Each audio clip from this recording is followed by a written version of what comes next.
Hello everyone, welcome to this week's edition of Talk Swish. Larry here, as always. Stephen Dykman. Yep. Today, Stephen, what do we have on the agenda? Well, we are going to bring on a good friend of mine whom I met playing Magic a few years ago. Met him at an SCG event playing some Standard. Zach Allen. Yep. He's the name of today's episode because he kind of just came up with our topics that we're going to talk about today. And yeah, we're kind of just going to go through a bunch of stuff with him. So yeah, let's just pull him right on and get into it. Yeah. All right, Zach, we are live on it. I told you this intro was going to be very short because we just wanted to bring you right on. How are you doing today? Yeah, man. Happy to be here.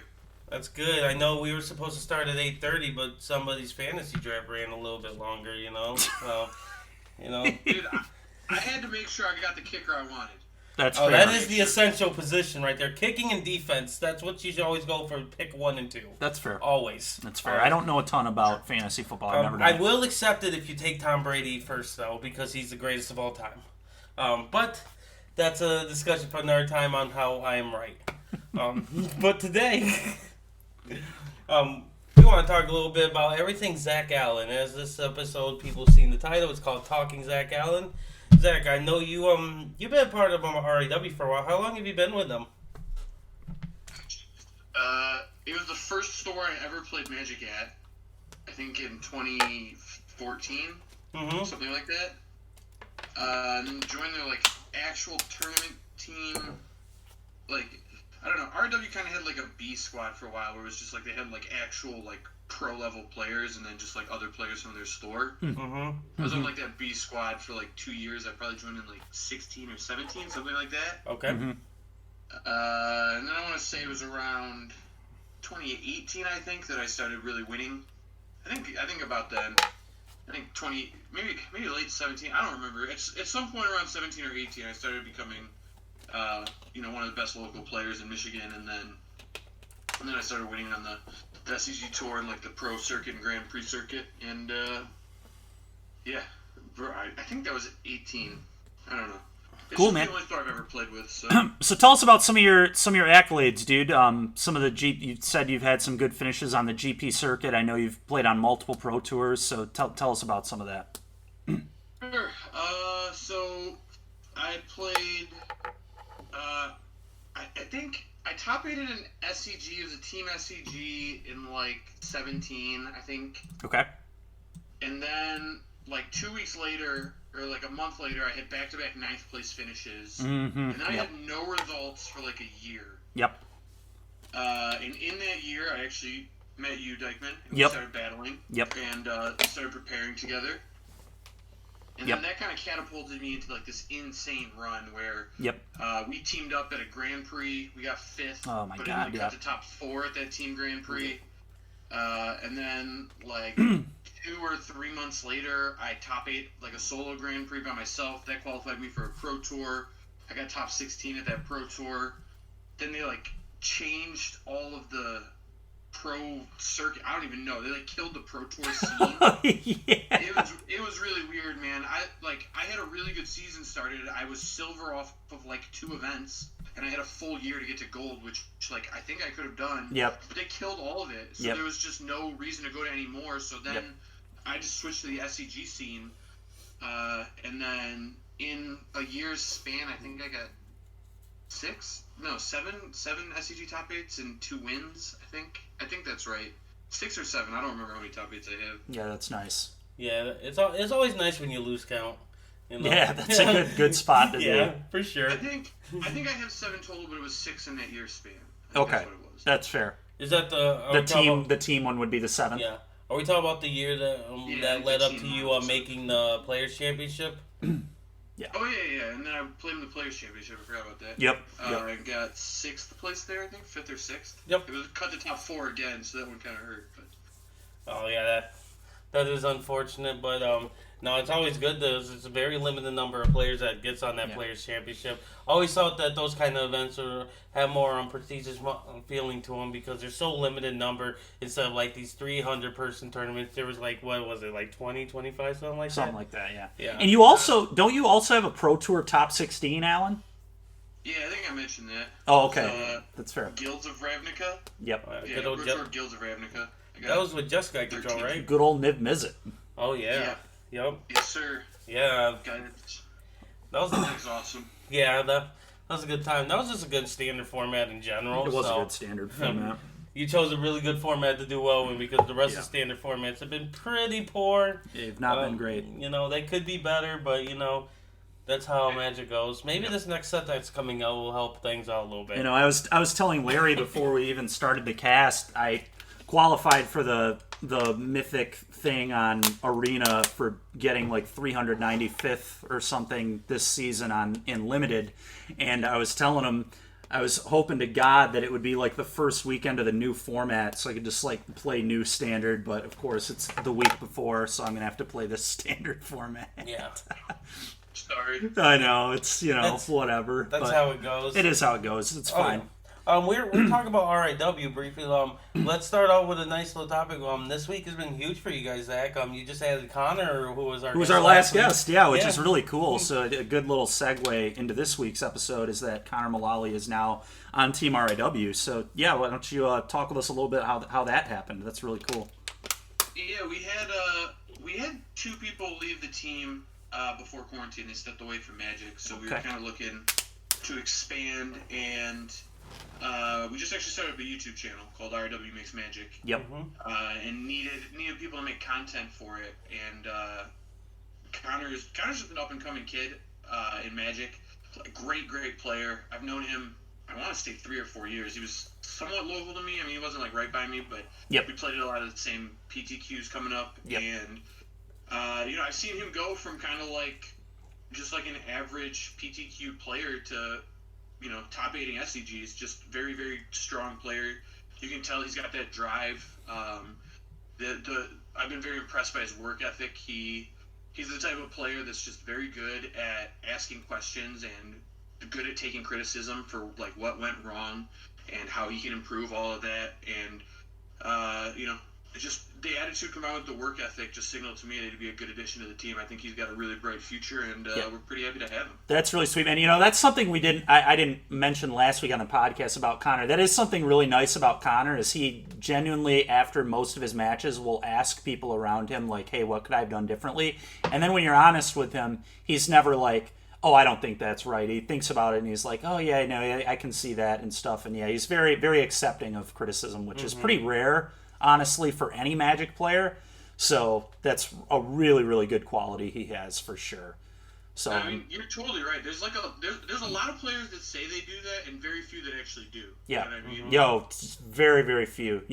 And you try not to, but it's as a human, like human beings don't like to be wrong. Like it's just how it is. Like people don't like to be wrong, and Connor is good at accepting that he may have been wrong and a lot better at it than most people are. Yeah, that's a great so trait. I really respect that. And it helps that he's a super nice guy too. Yep, for sure.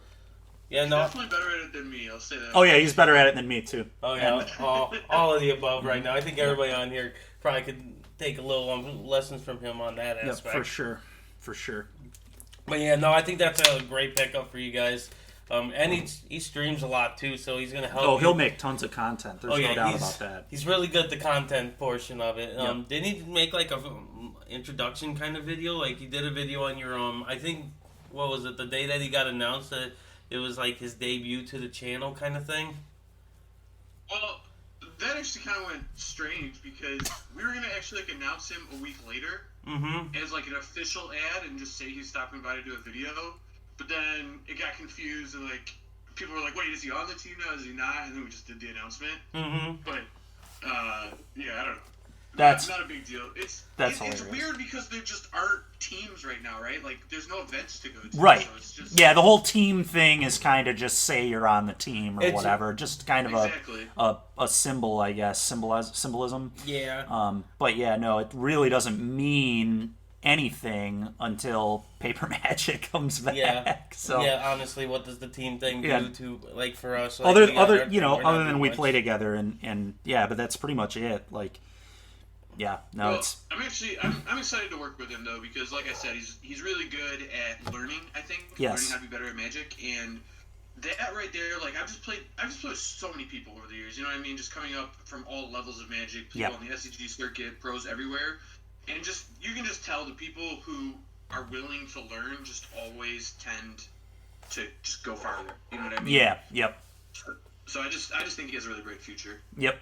Very, very reasonable. I agree for sure. Yeah, Connor's a very good when player. When Paper does return, I expect him to make good waves because he's putting up a lot of good results online, and he's just a good player because he was doing results beforehand, like you guys are mentioning. Yeah, he had like a top 8, maybe even 2. I think he had one top 8. He had like a top 16. He had multiple like close finishes. So yeah. He's definitely consistent. If he's consistent. Like even if he's not top 8ing every event, he's like almost always day 2ing. And right. He definitely had a top 16 where he lost a win in 2 top 8 against me. Yes, I remember that one. About that, yeah. Yep, I remember that one. Yeah. But yeah, those are tough. Sure. But when you get to that position, you're usually up against very good players, and only one of those 2 players usually can make it. And fortunately, you were able to get that one. But who knows? Maybe he'll get you the next time. Yeah. Little team rivalry now. I'm sure you will. I'm sure. Right. But yeah, good job on getting Connor on the team. Like we mentioned, that's awesome. I know you were talking a little bit about your YouTube channel. Let's talk about that channel. I know you've gotten a lot of subscribers, a lot of stuff you've been doing with that channel, a lot of dedication as well. So tell us a little bit about what it's called. Making Magic Happen. Is that the name of it? Yeah, it's like the series. We call it Making Magic Happen. The channel is just called RIW Makes Magic. So, it's a tough time right now to be a store, right? Yeah. You can't have paper events, all that, and I just wanted to make sure I could help out RIW in this time. So I started the channel just as like a place, to help advertise for RIW and keep getting their name out there and help local players learn while they can't play paper. I've got a lot of local players subscribed. I'm trying to help teach people that kind of thing. But also, just it's a cool way for me to get to play paper Magic because there just isn't any, and I like playing online. I don't mind it. I enjoy it, I guess you'd say, but I can't do it like I can paper. Paper I actually love doing. Like, I'll go play paper anytime, getting to interact with people, all that. I love it. Yeah. Online is just like, I do it so that I can be good when I play paper, you know what I mean? Yeah. And just getting to play paper with just good players, there's just, I don't know, there's just nothing better to me personally. So just, like, we had Dykman came out, he got to play, like, we played some tight series there, that was really fun. That was very fun. Yep, I got to play with Raja a bunch, I played with Bogamus, played with Max McVitie, bunch of good players, and it's just been, there's nothing better, man, I love it. Yeah, no, that's awesome. I remember when Steven went out, and I love that your little thumbnails that you've been doing with your channels as well, like putting Steven's head on the zombie or whatever. Yes, that was Crypt Breaker. That was nice. That was really cool. That's still one of the best ones, the Dykman Crypt Breaker. Dykman just made the perfect face for that one. Yeah, the Dykman Crypt Breaker is definitely a fun one for sure. I did like your one with Raja for your top 10 or something like that, where you just look all shocked looking down. Like, it was nice. I was a big fan. Approval. There's a stamp. No, thank you. Yeah, I don't know if you're still on your current streak or not, but I know you did a video every day for a month at least. I don't know. Are you still on that streak? Yeah, I don't know how many days it is now. Like 40 or 50. I'm trying to go every day for a year. You should go every day until paper tournament. Well, I'm gonna try to go every day until paper tournament. We're trying to go every day for a year. It's way harder than I thought it would be when I started. I believe way that. Harder. Oh yeah. Dude, that's the thing you don't realize when you're starting is there are just some actual nightmares where it's just like, all right, like I spent 6 hours recording today and half the audio just disappeared. Like it's gone. I can't use it. Yep. Like, what am I supposed to do? This is a disaster. And then you gotta go like record or like re-record a league. It's really frustrating, man. But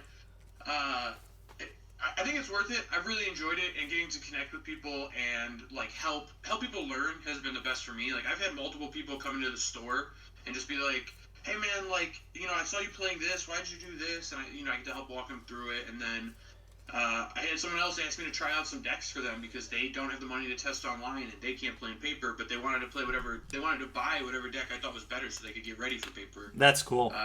And I tested it out, and we decided what deck was better, and then they bought it, and they've been playing it now, and they love it. So, just cool to help people. You know what I mean? Yeah, for sure. Yeah, no, that's awesome. And it's funny about the whole like missing audio stuff. Me and Steven had very big issues when we were using OBS for recording purposes, and OBS would like record, but like leave out the last like 30 minutes of our video when we would save it. So then we'd like miss like most of the game 3s or game 2s, so it would like be worthless. And it was just like, so I agree with you. Like doing these content stuff is very difficult sometimes, but it's very rewarding. Like it's always a good feeling to be able to get some good videos out there because we do our own YouTube stuff. We just started streaming as well, trying to learn that. And God, do we not know anything about that? Ooh, buddy. Sure. But it's all good. No, I hope we keep it going. I know we did that one that right before like the Mythic, what was those Mythic qualifiers or whatever they're called. What are those? Yeah, the Arena Open. Yep. And it seemed like you've been doing pretty good with it because I've been seeing your posts on Twitter every day with your fancy thumbnails every day, which I love them. I think they're a good way to draw the attention as well instead of just like a little snippet of your gameplay. I really enjoy making them. I thought they were hard at first. Now that I know how to do them, I can make them in like under a minute. And they just always crack me up. I don't know what it is about them, but every single one I just laugh at, dude. Yeah. No, they're very humorous. Do you use like a Photoshop style program? Is that what you've been doing? Just Microsoft Paint. It's the easiest thing in the world. Oh, you just use Paint? Yeah. That's sweet. I respect that. Like that's so funny. Well, you have to learn how to do it. Like there's I have a process for it now, but it's really easy. It's just like once you get it down, it's the program kind of does it for you, and it's pretty quick, and it's I don't know, just cracks me up every time I see one. Yeah, I didn't know you were using Paint. I know some people that use Photoshop do it. You're just like, nope, I got the basic already installed on my computer. That's really awesome. That's funny. That's nice. Because they look good. I mean, they look good. No, they do look good. You do a good job on them if you're using only Paint too. And you said you have a process, so that does definitely help. We're out here using the basic stuff, dude. I got the free streaming equipment in OBS. I got the free video editing in DaVinci Resolve. I got Paint for my thumbnails, dude. It's funny. Hey, no investment. I don't hate you for it. Cut the expenses if you don't have to. We already playing like Moto and stuff. Like, let's not. And once Magic returns, we want to use that extra revenue to start grinding events again. Mm-hmm. So I might as well. For sure. Yeah, might as well cut them corners when we have the opportunity. We are going to be going over spoilers stuff today and talking new standard, but you've been killing it with Goblins. We definitely need to talk about that Modern Goblins list that you've been playing because you've been wrecking up some Moto recently. So tell us a little bit. Was that your build? So I found a different build before I started playing it. Right, like I saw a basic build going around online. I played one league with it and it was just like, no, some of this stuff is bad. Like some of this stuff does not work. It's not good. So I've been making changes kind of slowly on and trying out some other stuff. But I think at this point, like, the build I'm using is just my own. Mm-hmm. And you'll see other people, like, kind of copying it. But I'm the only one still playing it. It's blowing my mind. Like, every single event I play, I 4-1. And almost every single loss I have is to prowess. Like, I cannot beat prowess to save my life. Fair. And every other deck I beat, and no one else is playing it. It's ridiculous to me. I don't understand it. Huh. You'd think just there would be somebody else playing Goblins, but there just isn't. Like there was a point where it was like the 4th most played Modern deck on Goldfish, and now it's like not even on the front page, and every result is just me. That's sweet, man. That's so humorous. It's kind of like when we were playing Taxes. It reminds me a little bit of when we played Taxes. Yeah. I mean, I agree. Also, that deck is a lot like Taxes, believe it or not, because I think when a lot of people think of Modern Goblins, they think it's like this combo deck, right? Because they think of Snoop and Bogart Harbinger. Yeah. And like, I know people think that's how the deck should play, because I keep getting questions about, like, how are you cutting Harbinger in your combo deck? That doesn't make any sense. And everyone's like, well, shouldn't you be playing the Jund version that just has more combos in it?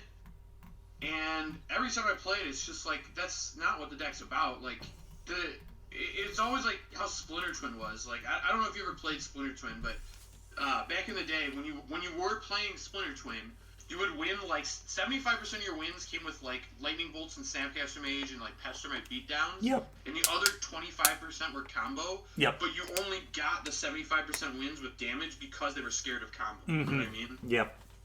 And that's, like, exactly how this Goblin list plays. It's like, most of my wins come from slinging Lieutenant, just draining people out by, like, sacking random goblins I have left over. But it's because people, like, won't kill my Sling Gang because they're terrified of Snoop, so they're, like, holding a removal spell for Snoop the whole game. It's amazing how people being afraid of things happening to them can really, really benefit you. That reminds me a little bit, too, of when I top-8'd the second time with that Winding Constrictor list. I had almost no synergies with Winding Constrictor other than Energy and Ballista, obviously. But everyone was always so afraid of the Winding Constrictor and just, like, killed it on sight. And it was awesome because people would, like, blow the removal on this card that was, like, honestly kind of medium in my deck. Like, it was fine, but it definitely wasn't, like, the engine it was in the Verdurous Gearhulk Rishkar versions. And so people would always spew the removal on it, and then, like, you know, I'd get a Glint Sleeve going or something, and they wouldn't be able to kill it, or I'd have a servant to ramp me into an Obnixilis or something of that nature. So, yeah, when people are afraid of stuff, man, it's really nice. It is a huge benefit. Yeah, no, that's a big thing. And, yeah, I can imagine that Goblins is treating the same way.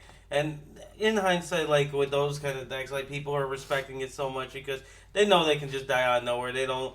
Especially if it's new, they just don't know what to expect. And they can be basing off of how the other Goblin decks are being built as well. Someone remind... So the combo is Snoop and Kiki, right? Is that how the combo works? I thought that's how the combo worked. I'm not sure, though. No. The combo is Snoop and Bogart Harbinger. So, Snoop says it has all activated abilities of all goblins on top of your library. Yeah. And Bogart Harbinger can tutor a goblin out of your deck and put it on top of your library. So...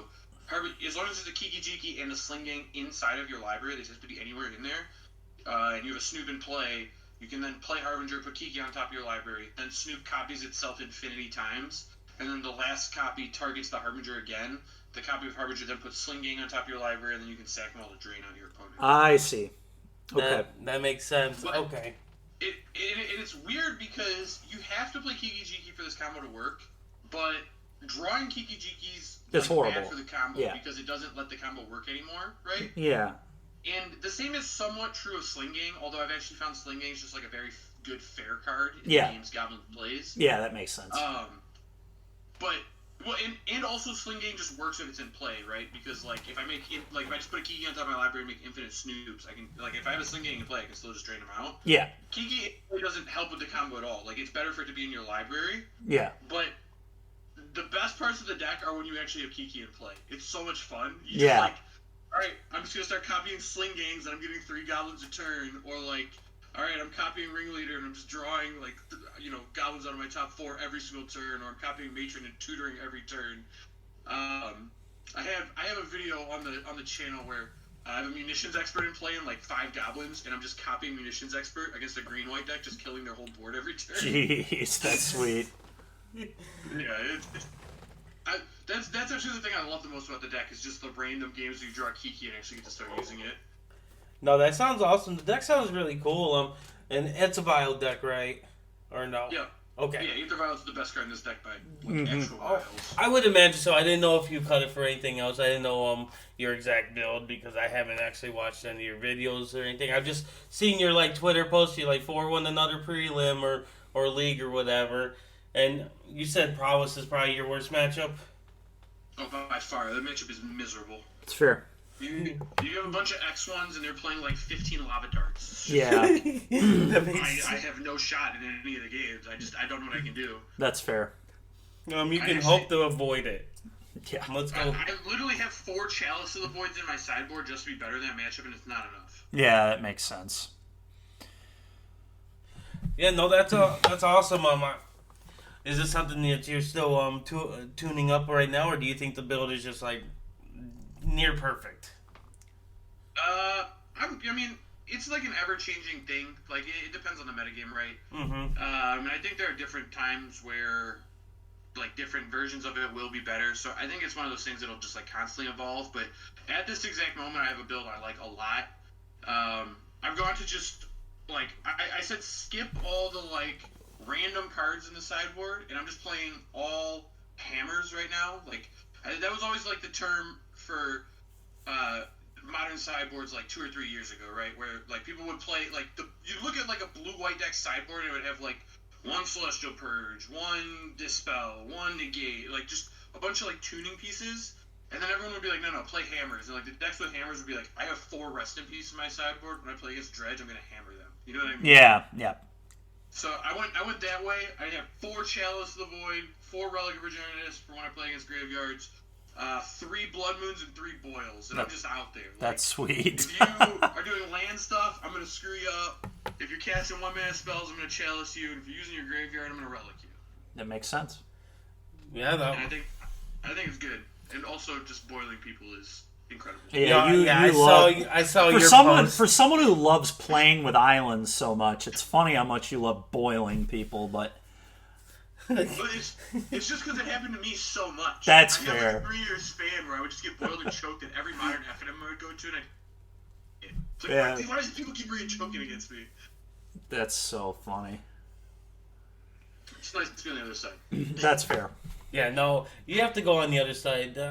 I've done that. Remember, I used to be like the biggest anti-dredge person, and then I started playing the fair deck. You know, it's how it goes sometimes. You know, you want to be on both sides of the spectrum. Yeah. But no, that's cool that you're doing well with it. Are you doing any Moto events coming up? Because I know you posted today about the QP point things that you had a bunch that you just didn't use because you had like over 200 or something like that. Are you going to do any of those events in the near future? I just never checked the Moto events. It's like when I play on Moto, it's like, all right, I'm free like this afternoon. Is there an event I can't play? It's fair. But I'm never like scheduling my life around them. You know what I mean? So it was like I just let a bunch go to waste last season. So this one I was like, all right, I have all these events because like for whatever reason I've just had free times to play during prelims like a few or like maybe 4 or 5 times last week, and I just 4-1'd most of them. So I just have all these QPs just chilling now.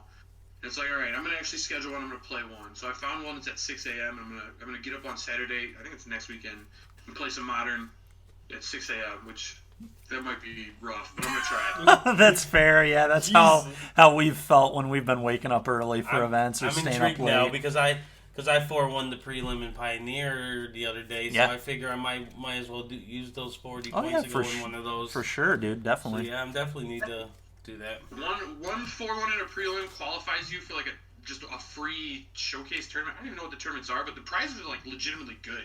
Yeah, I'm like free event. A lot of chips. It's hard for me to turn off free event. I'd wake up at 6 a.m. I'd prefer to probably play Pioneer than Modern myself. Even though Modern is my favorite, but I feel I'm more confident to do well in the Pioneer one. I just played the mono green deck and I just like steamrolled people. Like it was a good time. Yeah. Larry, we gotta get you playing some goblins, dude. Moon goblins. I'm playing goblins with Blood Moon's main. Oh, I like this. Moon goblins. I do love me some Blood Moon. That's funny. Yeah. You know, Blood Moon is a funny card.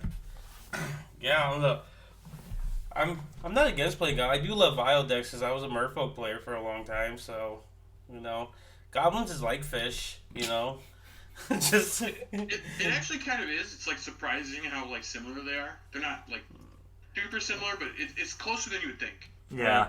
I know when we go over standards, not standard spoilers, but set spoilers. Yeah. Oh, we're gonna be talking about fish because I've seen some cards in there that I'm about to be messing around. Yeah, no, with there are a lot of Merfolk. cards I'm excited to talk about for historic, for other formats. Standard, historic. Like there are a lot of sweet cards in this set. So it's. Dude, let's get to them. Yeah, let's just start digging. Let's just start digging right in then. Well, before that, I know you briefly said you wanted to talk about like new standard. Did you want to do that before or after we do the spoilers? That's the same thing. It's all new standard spoilers. We'll just kind of merge it all together. We'll merge it all together. That sounds good to me. So Zach, since you're the guest, what color should we dig into first for these spoilers? I've been boiling people too much recently. I gotta give it back. Let's go to blue. All right. Okay, man. we'll go with some blue. All right. So I'm using a mythicspoiler.com to look at these spoilers. I don't know if that's what you use or not. That is what I use. Okay, sweet. So we should be right on track with each other then. We can talk about the one they spoiled first, right off the bat, was the new Jace. We talked about it a little bit last week. I'd like to get your insight on what you think about this new Jace. I think it's fine. I think it's a fine card. I don't think it's particularly great. It's just a fine role player. I think its biggest role is that it is like the good threat to play before your Elspeth conquers death now. Like the cheap threat that can do something that they have to kind of kill, and then when your Elspeth conquers death is about to come back, you can return it to the battlefield. All that. So I think it's going to be important in standard, but I don't think the card's like dominant or anything. I think it's just like fine. Right. Yeah, like the whole kicker thing on the Jace, the only issue I have is like giving your opponent priority. That could be unfortunate because like the powerful things behind Planeswalkers I've always found is the fact that you couldn't interact with them. And now you're actually giving your opponent, be like, hey, before I activate this Planeswalker, kill it, please. Sure, I mean, opponents can do that. I don't actually think that's going to be the biggest deal, though, just because no other Planeswalker works like that, so it's not that often that other people have instant speed removal spells to stop Planeswalkers like that, you know what I mean? Well, the only thing that I could think of personally is because I expect Eliminate to be heavily played throughout Standard. Sure, I guess that's fair. That's the only reason that I would say. And then, is there any 3-mana red spells because of the red decks, maybe? I don't know if there's not any. that I know of. Yeah, we don't have Lightning Strike. No, there was one. There's one from Throne of Eldraine. It's like the Adamant one. If you spend 3 red mana, deals 4 damage. Oh, it's Slaying Fire. Slaying Fire. Yeah, Yeah, I'm not worried about them. If they're Slaying Fire my Jace, I'd actually be perfectly fine with that. That's a huge win. Yeah, like, kudos. Yes. Huge win. Okay, I can dig that, but like I said, the Eliminate's the only one I could think of, and I expect, like, usually new standards are a little aggressive, so Eliminate seems like the ideal card to want to play. What about you, Steven? Any further thoughts on Jace? Not much. I mean, we talked about Jace last week. I Yeah. think I said everything I've got to say about Jace last week. I don't have more to say until I see it in action.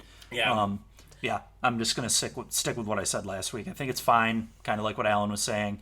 I think it's definitely a playable card. I don't think it's like super good. I don't think it's broken by any means. But I think it could definitely see some play in decks going forward. So. No, for sure. The other card that we see here is Seagate Stormcaller. Go ahead and read that off, Steven. Okay, Seagate Stormcaller. It's 1 generic, 1 blue. Creature, human, wizard. It has kicker for 4 colorless and a blue.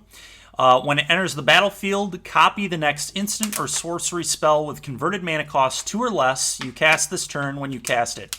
If Seagate Stormcaller was kicked, copy that spell twice instead. You may choose new targets for the copies. So, I think this card is pretty interesting in Standard. The fact that it can flashback or copy things that you flashback with Dreadhorde Arcanist we were talking about before the show is kind of hot. I don't know how good that'll be.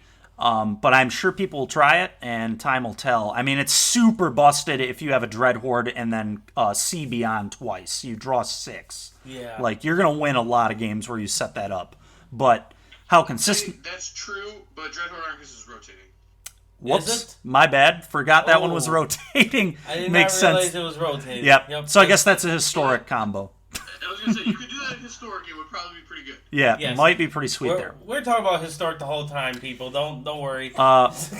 Yeah, my bad, everybody. Forgot that the Dreadhorde Arcanist was rotating. But either way, That's why I mean... there's 3 of us. Yep. Either way, I think it's a serviceable card. If the whole Arcanist thing isn't happening, probably kind of medium, but there might be something sweet with it that I'm overlooking. So, what do you think of it? Can I get on a soapbox about this card? Yeah, get on. I have seen nothing but people saying this is the best card in the set. This What? card's insane. Everywhere. I've seen That this doesn't- everywhere. I think this card is bad. I think it's not good. Yeah. And I don't know if anybody's ever played with Dual Caster Mage, but there was a time in Magic when Snapcaster Mage was like the best card ever, and Snapcaster Mage legitimately was that good, right? Yeah. And then you'd play with and then like they printed Dual Caster Mage, and it was gonna change Legacy and all this, and like nobody plays that card because it's terrible. And it's terrible. And that one's even like less bad than this in the sense that it can copy anything. It's not. It's not like restricted. Instants or sorceries 2 or less. It's any instant or sorcery, and it's ones your opponents cast. So you can copy something your opponents cast. There's only 2 or less and ones you cast. And like I don't know. People have kept coming up with these like deranged oh my god, like you know it copies the kicker part if you kick it. It's like, yeah. That's a lot of mana you just spent. My 2-drop that has kicker 5 on it can double copy the kicker spell I spent 4 mana on. Like, you're telling me you needed 9 mana to figure out a way to win a game? Good. Just play Uro. Good God. Yeah, no, that's really funny, bro. I can see why you're frustrated with that for sure. Because literally, I just, at best, I said it's like good if you come up with like a 2-card combo with it in Historic. Which is already, like, that's reaching. Like, that's already you're having to build your deck around it, and it already, like, what other cards are you playing in this deck? Like, you still have to draw good cards. Like, so even then, like, you have to come up with a list that's functional. I definitely, by no means, think this is even close to going to be the best card in the set at all. I don't know what they're thinking. Like, Can I make one more point about this, too? You may, yeah. People keep comparing this to Snapcaster Mage. It's not even close. Snapcaster Mage was busted because it gave you selection of, like, your entire graveyard worth of instants and sorceries, right? Yeah. So, like, not only was it value on a 2/1, it also had flash, so you can whenever. Which is huge. But it gave you selection. Yeah. This only works with the next one you cast this turn. Yeah, so, this is not like Snapcaster Mage. You already have the thing in your hand for this to be good. Yeah, this is not like Snapcaster Mage at all. That is a wild comparison. On a good day, this is going to be able to opt twice. Yeah. That's exactly. Maybe there will be situations, I guess, where you copy a take inventory that already saw one in the graveyard, which could be okay, but that's still not good. I think I'm on Zach's side with this. That this card's actually kind of medium to more. Oh, I think it's very medium. The fact that Dreadhorde ain't in standard too is yeah. Like I thought it'd be cool with Dreadhorde, but it would be, and it still might be in Historic. That might be a thing you try, but overall, like I definitely don't think it's the best card in the set. Like, no, that's ridiculous. No way. That's totally wild. I don't think any of the blue cards are the best cards in the set, personally. Yeah. I think there's some very good ones that we'll be getting into, but overall, there's a contender for best card in the set of blue. Okay. All right, we will. We'll when we get there, we'll definitely let you take reign on that and explain to us why you think it's the best. No, let's spoil a little bit. Is it going to be a common? No, it's literally the very next card. Okay, it's the card that I'm a big fan of. That's awesome to hear. All right, so the next one is Confounding Conundrum. Go ahead and let us know what that. All right, so Alan, why don't you read it to us since you're saying it could be the best card? Yeah, it's a sweet card. I agree. It's a 2-minute enchantment that says, when Confounding Conundrum enters the battlefield, draw a card. And then it says, whenever a land enters the battlefield under an opponent's control, if that player had another land enter the battlefield under their control this turn, they return a land they control to its owner's hand. Yep. So, essentially, anytime someone uses a fetch land, they have to bounce one of the lands to their hand. Yep. Anytime you Field of Ruin them on their turn, they have to bounce a land to their hand. Yep. Anytime you can, like, they use an Uro, they're bouncing a land. There's just a lot of ways where this, starts, stone raining them, essentially. Yep. Path to Exiles actually gain more value now. Yep. Yeah, I think this card is going to be very interesting in Modern. For sure, I think this card's actually going to be good in Standard because it could definitely be. Yeah, it might definitely be good in Standard. It's a good way to counteract Euros. Unfortunately, it's in blue, and so you're the Euro decks get to play it, which will be which is weird. Unfortunate, but whatever. Yeah. I actually, when I was talking earlier, I want to try this out in Merfolk over spreading C-style effects. Sure. This is actually where I want to be. That's fair. Especially in Modern, and like we were saying, that's fair. Modern's a fetch land format. So. Yeah, and this will not surprise Alan at all, but when Larry showed me this card and I read it and got the details on it, I started thinking about landlocking people with Flicker Wisp and Displacer. Because you can blink. Nice. Oh, yeah, dude. You can obviously, you know what we're doing. We're blinking out a land twice. They both come back on end step, then they have to bounce. If they played a land, they have to pick up 2 lands, and then literally they're never getting another land drop in the game again. Like, they will be stuck on 1 mana for the rest of the game. So it really kind of intrigues me to try like some kind of blue-white blink nonsense. And the funny thing is, like, the card is like good in a blink strategy anyway, because you can just blink it and draw cards. So like, even when you're not doing that, you can get the value off it. So it's really cool. Any hate card like this that says, hey, not only do we hate out your opponent in some but we're going to cantrip. Yeah, we're going to cantrip, so you actually didn't go down a card either. It's kind of like the green 2-drop that hated graveyards in one of the M sets. Is it like Ground Seal? Or No. It's a Ground Seal, I believe is what the name was. It was a 2-mana enchantment, I believe. 1 colorless, 1 green, rare. Might have been M18, M17, somewhere around there. It's old. It's an older one. But I forget exactly what the wording is, but it hate the graveyard a little bit, and also... No, it didn't. It didn't hate the graveyard. It said lands in your graveyard can't be the targets of spells or abilities from your opponent. Oh, really? Okay. Or something. We're gonna lands in their graveyards can't be the target. It turned off light from the wall. Yeah, we're gonna pull this up. Just which one? Ground Seal. Let's pull up Ground Seal so we all know what it does, and our listeners know what it does. Ground Seal. When this enters the battlefield, draw a card. Cards in graveyards can't be the target of spells or abilities. Yeah, that's what I thought. Ooh, that card's sweet. So it's kind of like Silent Gravestone, right? A Silent Gravestone that cantripped. And to be fair, Gravestone would eventually draw a card too. But effects like this are sweet. Like just an enchantment that hates your opponent a little bit and also draws a card. Like imagine if Rest in Peace drew a card. Like that would be so nuts. Like it's already really solid. If you're getting that's what like I'm getting to about this, and it's like this looks like a sideboard card, right? But I actually legitimately think it's one of the better cards in the set. Yeah, it doesn't need. They just randomly tacked draw a card onto this. Yep. And the effect might have been strong enough just on the other half. I'm guessing it's not quite strong enough. Yeah. But like we've seen the difference when you add draw a card onto a card that like just would have been fine. Like, let's say, I don't know, maybe if there's like a green 1-mana instant that like made a spell uncounterable and gave you stuff hexproof. Yeah. Like that would be fine, right? But then you just like add draw a card to it, and now all of a sudden it's like banned in Modern and Legacy. Yeah. Right? I don't know. Is that any cards like that come to mind? Not that I'm thinking of at the moment, but it's a good point regardless. Okay. Yeah, but I feel like if you took like I think it's Autumn's Veil or something and just tack draw a card on. Yeah, exactly. Like, that's why Veil of Summer was so ridiculous. That was what I was getting at. Yeah, yep. So this card is kind of like that, but it's like that in a good way for Standard, right? Because it's hating on Standard's best card, which is Uro. Yeah, this is a really good print. I agree. But it also lets you do shenanigans with, like, Field of Ruin and get ahead on mana, which is, like, something that reactive blue decks have not been good at. They are not good at getting ahead on mana, and they're not good at catching up from behind generally. They're, like, okay, but not, like, great. And this is, like, an actual way to get ahead on mana. It's, like, a way to keep up with green, right? Yeah, yep. And then, on top of all of that, the actual best card in these blue decks for, like, a while now has just been Yorion.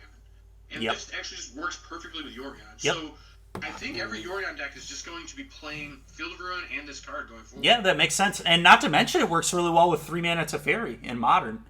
Super good with 3-mana Teferi. It does work well with 3-mana Teferi, definitely. Yeah, just another way that you can bounce something and redraw, you know. More draws. I can see that. Is this... the Historic don't have a really huge way of, like, drawing cards. Not drawing cards, but turning off land. They usually only have, like...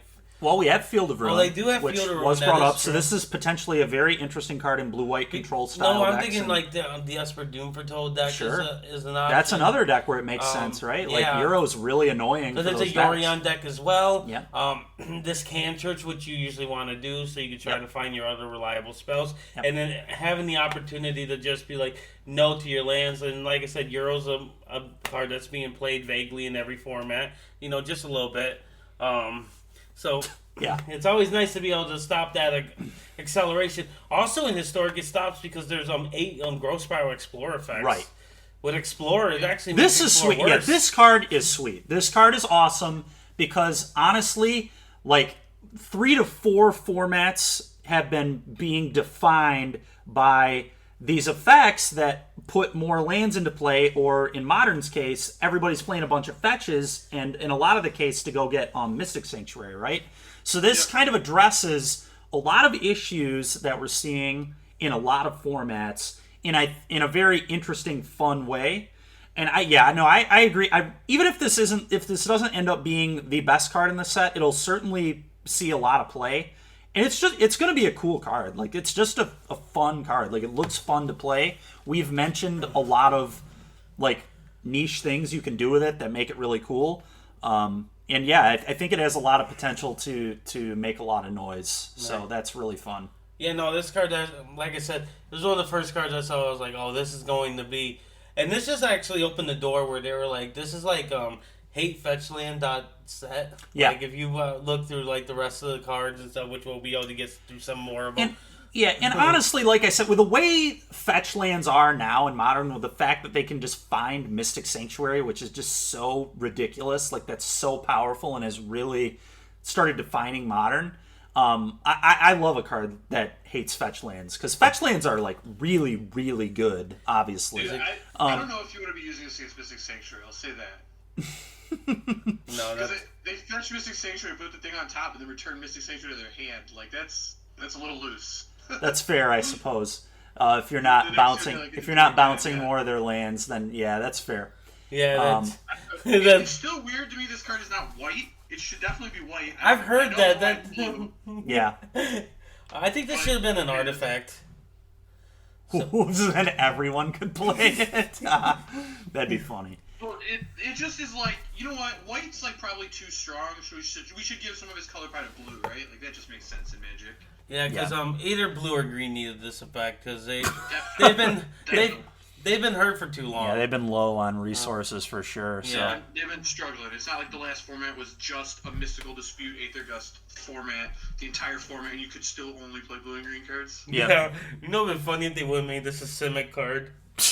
That would have just been sickening. They're like, honestly. we know you're tired of it, but just in case you forgot how Yeah. good Simic is, Yeah, we let's got show you how good it is. I think Wizards looks on Twitter and be like, what's going to make them mad this week?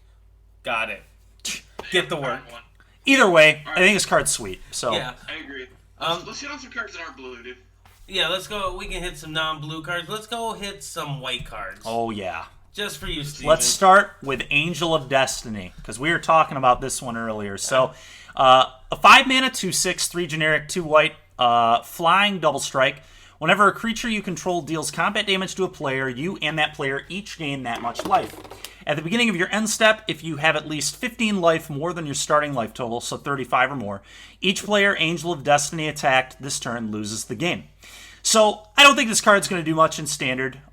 Very, very medium there. But I was telling Larry, I think this card is kind of awesome because now Monument decks have a 5-drop that they can hit with Militia Bugler in Historic, which I've been playing a good amount of Monument decks just to screw around and have fun. This card is sweet because those decks are Soul Sister decks anyway. They're playing Soul Warden. So you do have games where you're pretty easily going to get to that 35 life total threshold. Yeah, I think this card's kind of sweet. I mean, I think in those decks specifically it'll be kind of cool. It's pretty niche, but I think in that deck exactly it'll be kind of cool. I'll definitely try it. So I'm a little bit excited about this card. I'm happy that I have another 5-drop I can hit that isn't Trostani, because green-white's just not that good for Monument, because you lose Deputy of Detention and Elite Guard Mage. But you can play this in the blue-white deck as a pretty nice top-end card. So I kind of like what it does. And it's just cool. Did you read off the abilities and everything already? Yeah. Yep. Okay. It's just a cool little thing. It's a 2/6 with double strike. When I first read this card, I told you I was like reading. I was like, flying double strike. Okay, I can get behind this. And it was like when creatures you control deal damage, you both gain life. I was like, what are they doing? Yeah. And then I read the last part. I was like, understand. What do you think about this, Zach? I agree with Dykman. It's like a sideboard card at best in Standard. Probably not good enough for that because we have actual Baneslayer Angel. Yeah. But it is really interesting in a Soul Sisters deck specifically, both historic or modern. Like in modern, you can Court of Calling for this, turn in your Soul Sisters deck, and then you just kind of have like a combo that wins the game, which is interesting. Yep. But past that, this looks like a Commander card to me. Yep. It's gonna be busted in Commander. Yeah, that's very true. Very I true. I've actually been playing a lot of Commander recently, so I'm serious. This card's like gonna be really annoying in Commander. Oh, That's I sweet. can imagine. You and that. It seems really good. It's really easy to gain life in Commander, and like Oh, 5-drops are like cheap in Commander. Yep. So. Yep. Come to find out, Soul Ring's legal. It is. There are you a lot of sweet artifact mana. You gotta make sure your deck can actually play Soul Ring, because not every deck can play that card, right? Yeah. Yeah, no. I actually have a Commander deck that does it, but it's because I have both Collector Oof, Rod, and Stony Silence in the deck. If you're playing Soul Ring in that deck, that'd be a flex. That deck sounds trolly, man. That's funny. That's my kind of EDH deck. Oh, it's a Gaddock T EDH deck, dude. That's awesome. My favorite EDH deck, Mono Blue Nezahal. Just don't let anybody do anything. Yeah. Good times. I used to do that with a Zami, but then people team up on you because they don't think countering everything's fun. I thought it was fun. So you did wrong, Steven. What I do is I get down to the table, I roll a dice, and I'm like, you're 1, 2, you're 3, 4, you're 5, 6. I roll. Oh, that's fair. Whoever rolls on, I was like, all right, you don't play. That's And then you don't play. Oh man, that's how you play blue decks. yeah. But then sometimes groups don't think that's fun. You know. Oh, did I find a new group? The white card that I'm actually kind of excited for, because I just like these kind of cards. Dahlia did it in Standard, and that's the Archon of Ameria. Yeah, why don't you read it off for us? Yep, flying 2/3, Archon creature if that's relevant. Each player can't cast more than one spell each turn. Non-basic lands your opponents control enter tapped. I like it because it actually, if you want to play like Deafening Silence, things like that, you don't have to play them in your sideboard. Now you actually have a mainboard creature that just has them attached. Good little mono white card. This actually might be able to be put. I guess in Monument it probably wouldn't be good because you usually play more than one spell. You want to play more than one spell, yeah. But just like I was talking to you earlier about like green-white hate bears kind of thing, you have this in the Arthalia, now you can figure out... This isn't a legend either, which is nice. Yes. Yeah. And it has evasion, so yeah. I actually like this better than 3-mana Thalia. Yeah, I like this card a lot. Yeah, it has more toughness too, which I think I value more.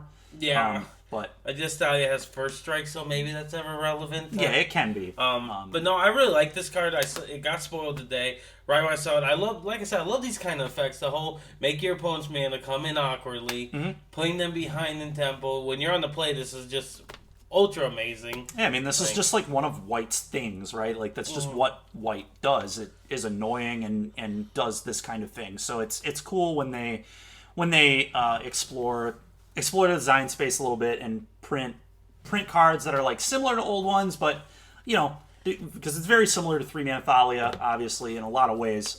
But they changed it a bit, and I like that. So I'm curious to see how good it is. Yeah. Did you get a chance to see this today, Zach? I did. And you know what pisses me off about this card? What pisses you off? Is that Harmonious Archon, which was printed in Throne of the Eldraine, is a mythic rare flying creature Archon. It says non-Archon creatures have base power and toughness 3/3, and then it makes humans that become 3/3s. But why did they put a 2/3 Archon, dude? Give me a 3/4. I need to be able to beat the 3/3s with my Harmonious Archon. This stinks. I can't put them together. It's infuriating. That's really funny. Like, Archon of Sun's Grace, perfect. It's a lifelinking 3/4. It works so good with Harmonious Archon. But I want to play Archon Tribal, and this just doesn't work in it, and it's ridiculous. At least a 3/3 so I can trade. That's funny. that is. I forgot that card was the thing in Throne of Eldraine.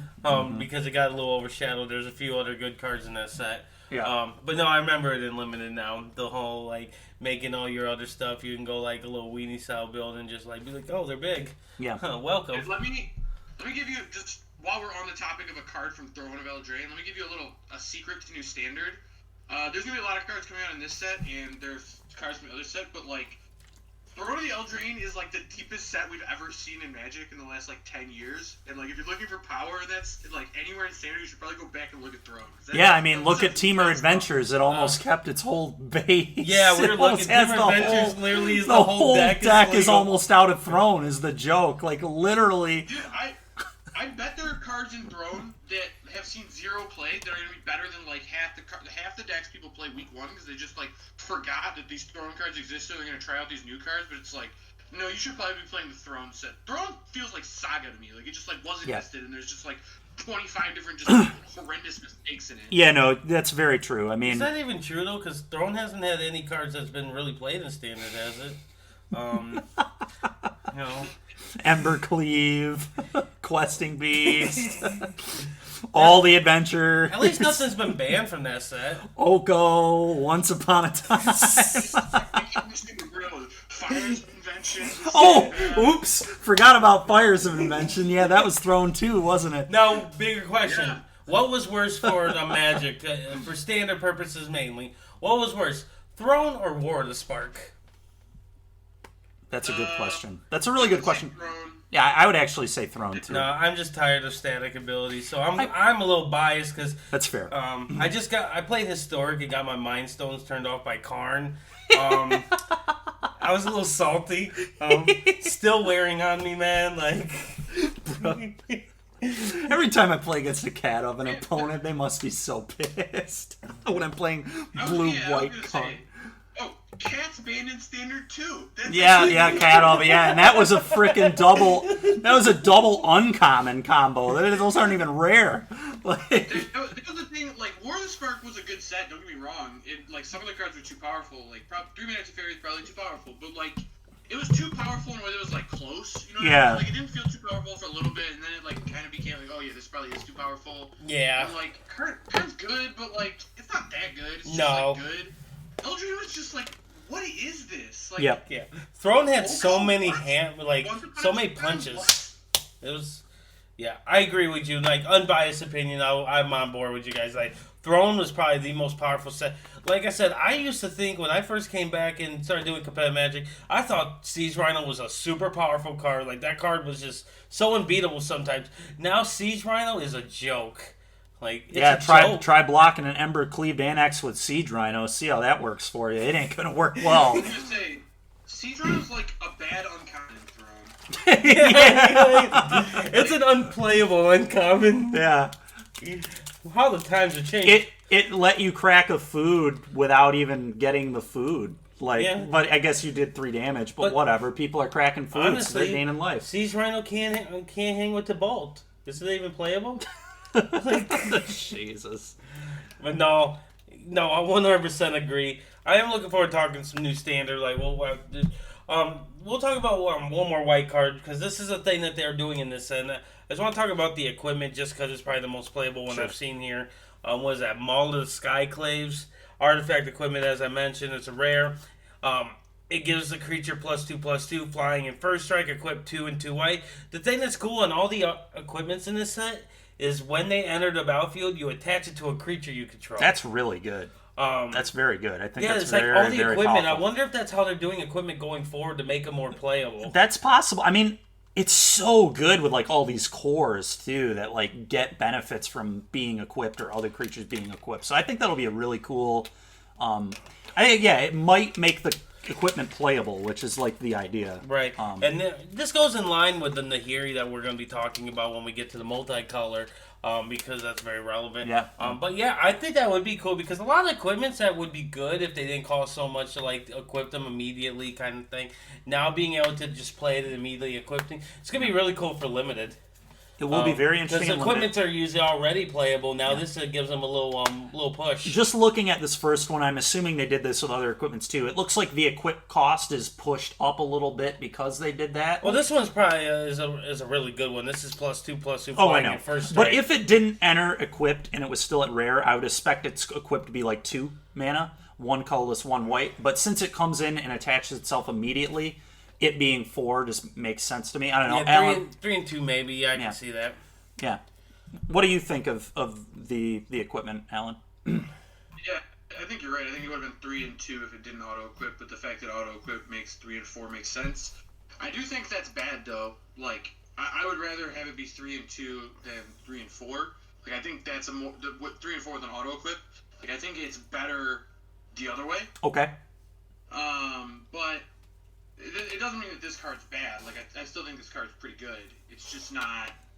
Like, I don't know. I think it would have been slightly better if it just had a cheap, like, because it's the equip cost that makes the equipment broken, right? Like when you can cheaply re-equip it to other things after they kill the first Yeah, one. that's pretty true. Yeah. This you almost like this one you like almost get 2 for 1 if you like equip to your thing and it gets eliminated. Yeah, that's true. That is true. So, do you want to go on to another color? Or do it. All right, what color would you like, Zach? Oh, you know what? You know what color has got no love in standard or really any format for a long time from Wizards, and it's a real shame. Is green. Yeah. Green. What a surprise! Yeah, about green. time. Green is weak, I respect man. that. Unplayable color, really. Where should we start? Actually, can we talk about one other card that I think is really nutty? Yeah. In white, actually, before we move on. Okay, let's go back to white really quick. Okay, go ahead. It's called Amaria's Call. Okay. I want to actually ask about the hype behind this, because I personally am not getting like everybody's hype for it. So maybe you can explain a little bit to give me an idea why everybody's like hyping it up right now. Because everybody's hyping like pay 3 life to bring in a single color land, and I'm just not finding it. So go ahead and let us know what this does. Okay, so Amaria's Call is it's just a white land that says it enters the battlefield tapped unless you pay 3 life. Then it enters untapped, and it just taps for white. So it's like a shock land that costs 3 instead of 2 life. But it only taps for white, so it's not 2 colors. But on the back side is a sorcery that says 4 and 3 white. And it says create 2 4/4 white angel warrior creature tokens with flying.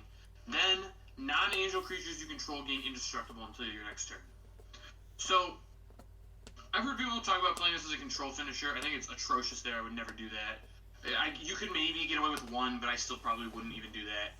But I think this card is busted, like actually busted for really aggressive mono white decks, because like it's just untapped white mana whenever they need it. Like, Dykman, how often have we played Chef at Dunes? Yeah, very often. It's just untapped white mana whenever you needed it. That also, like, it cost you some life, but like you didn't care.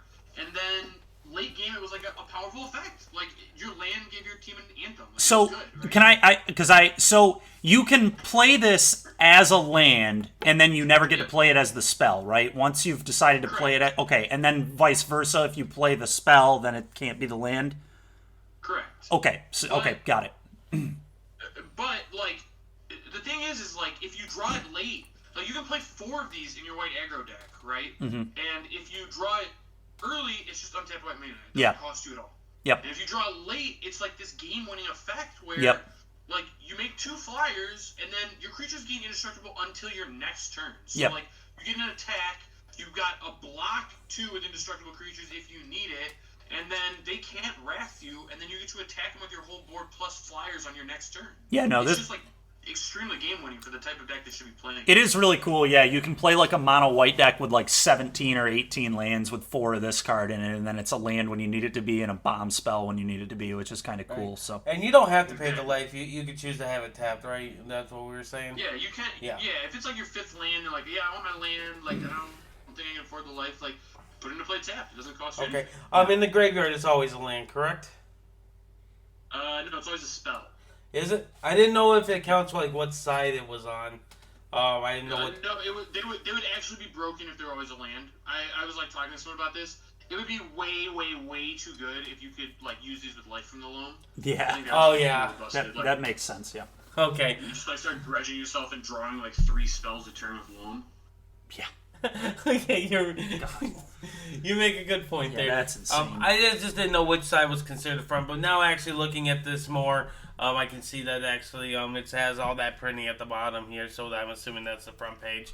But no, I can see that in like the aggressive decks at that, giving yourself those little closer. That it helps you through Wrath too. You just make some 4/4s that they just can't like deal with. Usually, all the Wraths are usually sorcery speed. Yeah. And so they're just pretty much shit out of luck on trying to get rid of your 2 4/4s.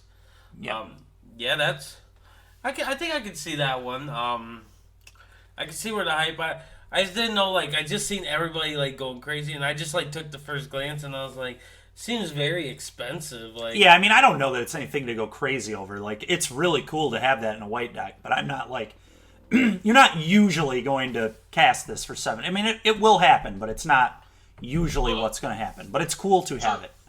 Yeah, Dykman. So in my opinion, the 7 mana thing, you're going to do it maybe 10% of the time. But to me, it feels like companions, where it was just like free. It's just free. It's a free I resource. put this in my deck as a land. It costs me nothing. I just have like a game-winning spell on the backside of Yep. it, like when I need it. Oh, for sure. And that is obviously great. I'm curious to see if some of the other flip cards will end up being even better than that one. Yeah. Which one? Now that I know. I'm skeptical because having your lands come into play tapped and being one color is actually a real cost. Yeah. So, like, the thing separating this for me is that it's untapped. You know what I mean? Oh, do the other ones all enter tapped? Yeah. I thought they all So far, Okay. keep in mind. Okay. We don't know if any others. Okay. Maybe we'll get a full cycle of them. So they all can't. I thought they all could just pay 3 life and enter on No. Only that one. Then you got the actual land cycle we'll be going through, but we'll talk more about that. I see. In due time. We will transition over to green a little bit. The card. I know what card I'm looking forward to for green spells, and it might be little call card. I actually like the instance 2-drop. What is this? Inscription of Abundance. Yep. 1 in a green, instant kicker for 2 in a green. You choose one of these 3 abilities. If you kick it, you get to choose any number instead. It's put 2 1/1 counters on target creature. Target player gains X life, where X is the greatest power among creatures that player controls. And then you have target creature you control fights target creature you don't control. Right when I read this card, the first thing I'm doing, I was like, yo, I can't wait for my green deck to kill some Death Shadows. Oh, buddy. That's all I want to do with this card now, is I just want to have it in my green deck. They're playing Death Shadows, and I make them gain life and kill their Death Shadows. Yeah, this card is also, like, really, really sweet in a Goyf deck, right, in Modern, because, like, that gain X is going to usually be, like, 4 or 5. So this feels like a much more versatile, like, life goes on type of card, which a lot of Jund decks play 1 to 2 of anyway.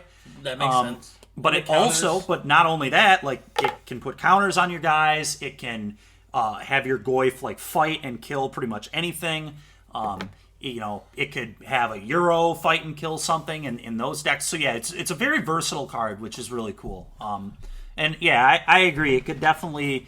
The killing Death Shadows is hilarious. Oh, that's a dream. I'm sure that will come up. The card seems very solid. Just a lot of very realistic modes. What do you think of this card, Alan? What card this card reminds me of a lot is Dramoka's Command. Yep. Which was, like, actually dominant during its time in Standard. It was format defining. Yeah, format defining. Yeah, format defining removal spell. Yep. Now, I played it. Yep. That Standard format was powerful. It's a far cry from the power of today's Standard. Yeah. But, I mean, there's still room there, right? You can go from, like, format defining best removal spell by far to, like, something that's close to it and is just good, right? Like, I think it's going to be good. Yeah, it's a good card. I mean, and, it just generally cards with good, just like 3 very realistic modes that could matter are going to be good cards. And, yeah, it seems like it's going to be a good card. Yep. The next card is actually a reprint, which this card... It might be good with Euro. I'm not sure. But it's Lotus Cobra. For those that don't know what Lotus Cobra does, it's 1 in the green. We have a returning mechanic, if we haven't mentioned it yet, is landfall. Whenever a land enters it, usually they get specific abilities. Yeah. This one gets, whenever land enters, you get to add 1 mana of any color. I don't know if you know how Euro works, Steven. I know it's a brand new card. Euro puts lands into play, and you were going to generate some mana. Yeah, we're definitely going to generate some mana, no doubt. Lotus Cobra, do you think this is going to make the cut in Euro decks? In some of them, I would say so. Yeah, I'm sure. Yeah. Like there'll probably be ramp decks that do this, which legal, makes that blue card we talked about earlier even better, right? The Confounding Conundrum, I believe, is the name of it. But yeah, we're just raising its stock. Yeah, they're gonna end up changing that to Mythic before too long if we keep talking about it. Yeah, that card is but anyway, yeah, no, Lotus Cobra. All I've got to say about this is thank God Nissa is rotating. To be fair, thank God Nissa's rotating anyway, but I want no part of people having this Euro and and Nissa in the same deck. No, thank you. But yeah, no, obviously a solid card. And yeah, it'll definitely have a place somewhere, I'm sure. So, what do you think of it, Alan? I think this card's ridiculous. I talked about it with Raja. We said cards like 10-year cards that were rare, or I guess it was Mythic in Standard 10 years ago, but cards that were like in Standard and like kind of Standard defining 10 years ago don't generally tend to be to get better over time. They generally tend to get much worse and become unplayable. Yep. That's generally the trend we've seen. I think this card is better than it was before, and it was format defining before. Yeah. Because the format just nowadays is just all about mana. Like that's Yep. the only thing that matters. It's getting ahead on mana at Yep. all times. Yep. And this is just so good at that, and like a way that like feels unfair. And like go back to the last format. Everything about last format was defined by mana doublers. It was Yep. the only thing that mattered in standard was Yep. how do you double your mana, how do you get ahead on mana. Yep.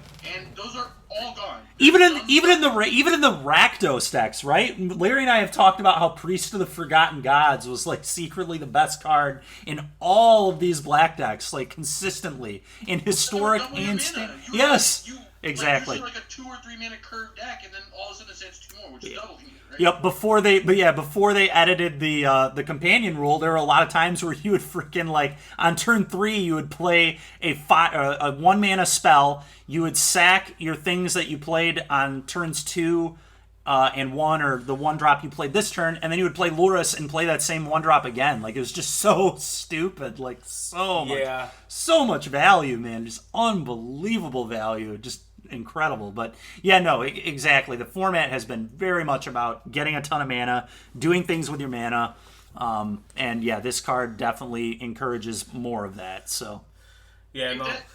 This is. I mean, that's all I have to say about it. I think it's the best 2-drop in the set we've seen by far. People are all talking about this mythic rare blue Snapcaster Mage. Like, that card can't hold Lotus Cobra's water, dude. Like, Lotus Cobra is so much better than it. It's ridiculous.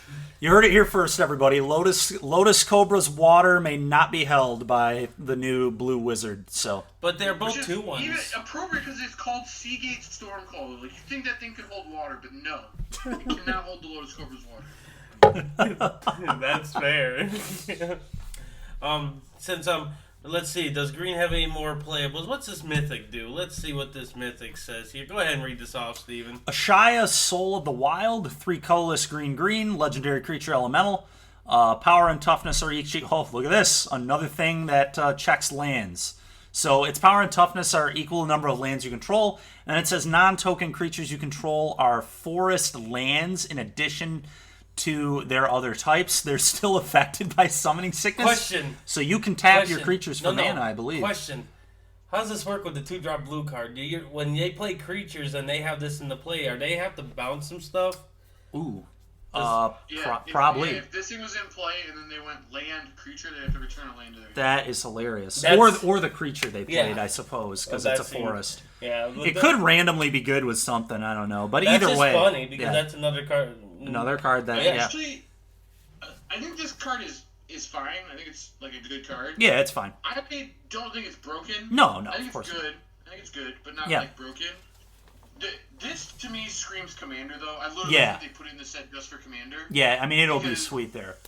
Well, it does like 2 things specifically really well in Commander. One, it just like gives you a ton of mana, which is all Commander players want anyway, right? Yep. But 2, it's like it's like a really sick counter to Cyclonic Rift, which like green decks really needed in that format. So I really think it was a plant just for that. It was like something to give like some counterplay to Cyclonic Rift. That's really cool. Actually, in addition, you can't I think that's actually what happened here. Because don't a lot of Wrath say like non-lands or Wraths usually don't specifically say non-lands. I Not don't know if usually. they say non-lands on them or not. No, a lot of times Wraths say just destroy all creatures, right? Yeah. But Cyclonic Rift says this return all non-land permanents. That's why it's so good because it returns all your enchantments and stuff.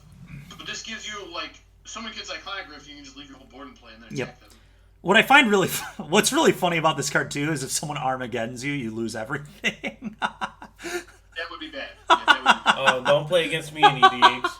As long as I'm this playing card's white. cool. This card's really cool. I'm glad we looked at this one. It's probably not like going to be a constructed all-star by any means, but that is really funny. There are a lot of might be good in ramp. Cool things about this card. I was going to say, Dykman, I am low confidence that it won't be an all-star in Standard. That's fair. My initial thought is that it's not that good in Standard, but the more I think about it, it sort of is another mana doubler, and we just said that's all that matters. So like, it is like secretly really really good. Yeah, I mean tapping. Yeah, I mean it's Cryptolith rights basically on a 5-drop. So yeah, it could definitely be good. Who knows?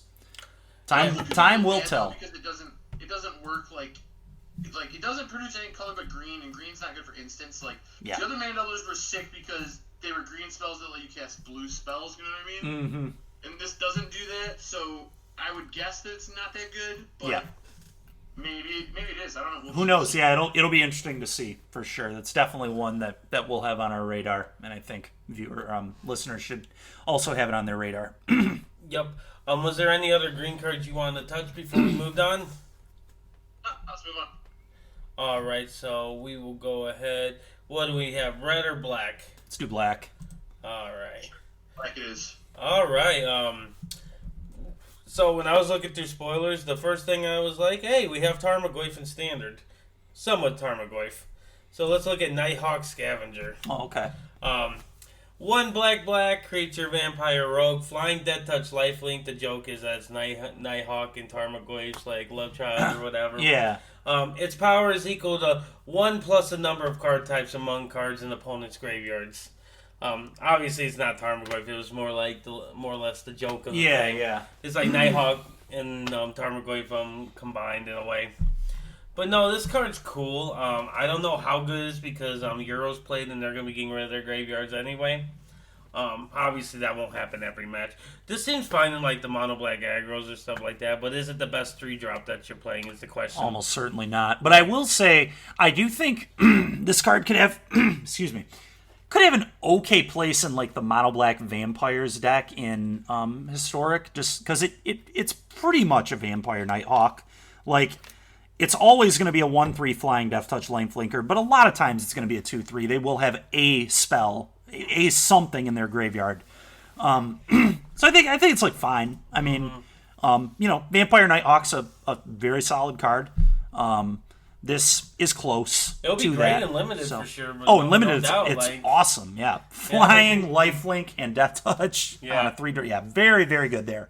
But I think it'll be serviceable in some constructed decks in some formats. It's not particularly exciting, but I think it's it's fine. What do you think of it, Alan? Dude, I got a soapbox again. All right, I'm ready. So before I launch into a tirade about this card, let me preface by saying that your point that this could be good in vampire decks, I agree with, because I think Sorin is a ridiculous Magic card that's probably way too good. Yep. And it's held back by the fact that you have to only play vampires with it, and there's not that many good ones, right? Yep. So while I think this card is bad, I think it's better than most of the vampires that exist, and probably good enough to help you play Sorin, which is worth doing. Yep. Past that, I cannot tell you how many people I have seen say that this card is a top 5 card in the set. What? This card is unbelievable. It's amazing for standard. Oh my god, we have Tarmogoyf, and it has flying and lifelink. None of that, mate. mate. All of these things. Wow. And it's like, have any of you played standard? What are you talking about? This is a card that is a 3-drop that enters the battlefield and doesn't do anything. Yep. And its power is reliant on your opponent having a graveyard, which nobody has, because every single opponent in standard is playing Uro, because that card is ridiculous. And what are you hoping to do with this card? Trade off with their Uro? Like that's the extent of the dream, is that you have a death touch dream Uro? Like, you pay the 2 mana, you can play Eliminate. You can kill their Uro in a bad way that way, if that's how you want to do it. It's mind blowing to me. And not only all of that, but like if you told me that the way you were gonna enable this card was that you were gonna play Thoughtseize to do it, then okay, I could get behind it. We don't have Thoughtseize in standard. We have Agonizer Remorse, which still didn't put the card in their graveyard. Like, what world do you live in that you think this card is standard playable? No, this card. Yeah, I can't think of any good deck that'll play this in standard right now. No, mine was more or less historic. I think it. Well, yeah. How is now? I want to jump on a tirade because it's always an X3. How are you going to compare something that's always an X3 that always dies it's to? It's only because it has the key where its power gets the +1 and then whatever's in the graveyard. You can't compare an X3 all the time, something that dies to Lightning Strike, Wizard's Lightning, Skewer the Critics all the time. Those aren't standard. I understand those aren't Skewer. They're talking standard, keep in mind. Okay, well, it still dies to Skewer the Critics. That one will be. Skewer's rotating. It's not rotating? No, it's not. Yeah. I thought it was rotating. No. Skewer's rotating. It is? Yeah, because it's Spectacle. Oh, okay. All the spectacle cards rotate. Fair enough. The Scorching Dragonfire is insane. It doesn't. Yeah. Either way, it died. It has 3 toughness all the time. It was my point. And then I really the most competitive that this card will be in my mind is in the mono black vampires deck in Historic. I think it might have a spot there because that's kind of like a mid-range control deck, so you don't mind your things trading off. It also gives you some cheeky damage, and then obviously, Alan, you brought up the point where it's incredible with Sorin because it has the evasion, so it's going to be a really good thing to just dump counters onto. But yeah, no, I mean, saying that this is a top 5 card in this set is that's not fair. It's heinous. number 1. Oh my god! Yeah, it's just absolutely mind-blowing. Heinous. I saw other people like, oh, Vampire Nighthawk is back. What are you guys talking about? Nobody's played Vampire Nighthawk for 8 years, and it isn't playable. It hasn't been playable for 5. Yeah. People are trying to make it playable now. Yeah, look, Get out of here. I'll play that in Cube as like my 22nd or 23rd card in mono black deck. It doesn't make the cut in Legacy Cube anymore. Yeah, there. I will play it as the 22nd or 23rd card if my draft was like fine. Like, you'll play it if you're playing pack and a half black, when you dropped out for a whole pack and you just have to put any card in that slot. Yeah. That's when you play it. Yeah. Just saying. Yeah, no, for Also, sure. Like, if you have Thoughtseize, like in Historic, you have Thoughtseize into this and have Sorin in your deck. Yeah. Okay, I get it. Like that, then it makes at least some sense. You're playing Agonizing Remorse in Standard. Get out of here. Yep. No, I agree with you. Like, that card's probably not going to be playable. But I can agree with Steven that in Vampires that sounds Yeah, I think really it has a place. I think it's a cool card. But yeah, saying it's a top 5 card in the set is heinous. We've already talked about at least 4 or 5 cards that are probably better than it, and we haven't even been digging that deep into the cards. Like, I could find 35 commons in Throne of the Eldraine right now that are better than this card. yeah, no, I think that... 35! That's half the commons from the entire set. They're all better than this. Yep. That might be a bit hyperbole. Yeah, it is a bit of hyperbole, obviously. 35 commons being better than that card is pretty unlikely, but you could certainly... Almost every single flipland spell in this set will be better than this card, though. Almost Yeah, every single no, I think that's very reasonable, for sure. Right. The next card that I wanted to talk a little bit about, which makes sense because we need to talk about the whole party aspect of this, and we've been avoiding it so far, which has been we haven't hit party funny. But now I'm going to talk about it here with what is this convert? What is that? Convert? Coveted prize. I thought it said convert. Remember, I can't see for nothing. Yep. 4 and a black sorcery. This spell costs 1 less to cast for each creature in your party. Your party consists of up to 1 of each of a cleric, rogue, warrior, and wizard. So it takes 4. Mm-hmm. Search your library for a card, put it into your hand, and shuffle your library. If you have a full party, you may cast a spell with converted mana cost 4 or less from your hand without paying its mana cost. I think this card's cool. I don't know where it's going to be. Yeah. Maybe it's just EDH. I don't know. But I think the card's cool. Like, that's all my opinion is on it, really. Party's a cool mechanic. I think Party's a really cool. a very interesting mechanic. It's a fair mechanic. Yeah, it is. It is a fair mechanic, and that's what Standard needs to get back to. Honestly, like every set going forward, they need to focus on being as not like Throne of Eldraine as possible. Honestly, don't get me wrong. Throne was a really, really sweet limited set. It was really, really good. It was fun to play in limited. Other than when you got Oko'd and couldn't beat Oko, it was a really, really sweet. I was gonna say, yeah. I played against Oko in the first Yeah. That I'm sorry that happened to you. That Sucks. It happened to me occasionally on arena drafts too, but usually, obviously, that doesn't happen. And the format was really, really good when that didn't happen. So honestly, from a design standpoint, the set was like very reasonable when it came to like the limited and how that played out. It just turned out that the stuff was just way, way, way, way too good and synergistic, I think, in competitive Magic. So, eventually we will lose Throne, and I'm really, really hoping that the power level of sets will just get more reasonable. We have more mechanics like this one that pay you off for like just doing random things, and I think that'll be a lot more fun, and hopefully they'll focus on that. But yeah, I really think the party mechanic is cool. Hero of Precinct 1 is still going to be legal, or is that one rotating too? No, every card you mentioned is rotating. Yeah, it's because I think that set's going to be legal for some reason, which is really funny. Yeah, okay. Yeah, so anyway. You should just ask us if it's going to be legal now. Don't even assume anything. Well, that's why I asked. I did ask. Yeah. I literally led that with asking if that card would be legal. So yeah. Anyway, but no, this is a cool mechanic. At least the last card we talked about, the vampire was a rogue, right? It's a vampire rogue. Yeah. So at least it has some party synergy going with it. So it's back to being top 5. No. But hold on. I actually have a point about that. Okay. So, for my opinion on Coveted Prize is this card is extremely win more. Sure. Because it's only really broken if you already have 4 creatures in play that have different creature types. Yeah. So like you had to get 4 creatures in play, but it couldn't have been 2 of any of the same ones, right? Yeah. Like it had to be four different creatures. So you had to like spend time assembling 4 different creatures and have them in play for this card to actually be broken, which is extremely win more.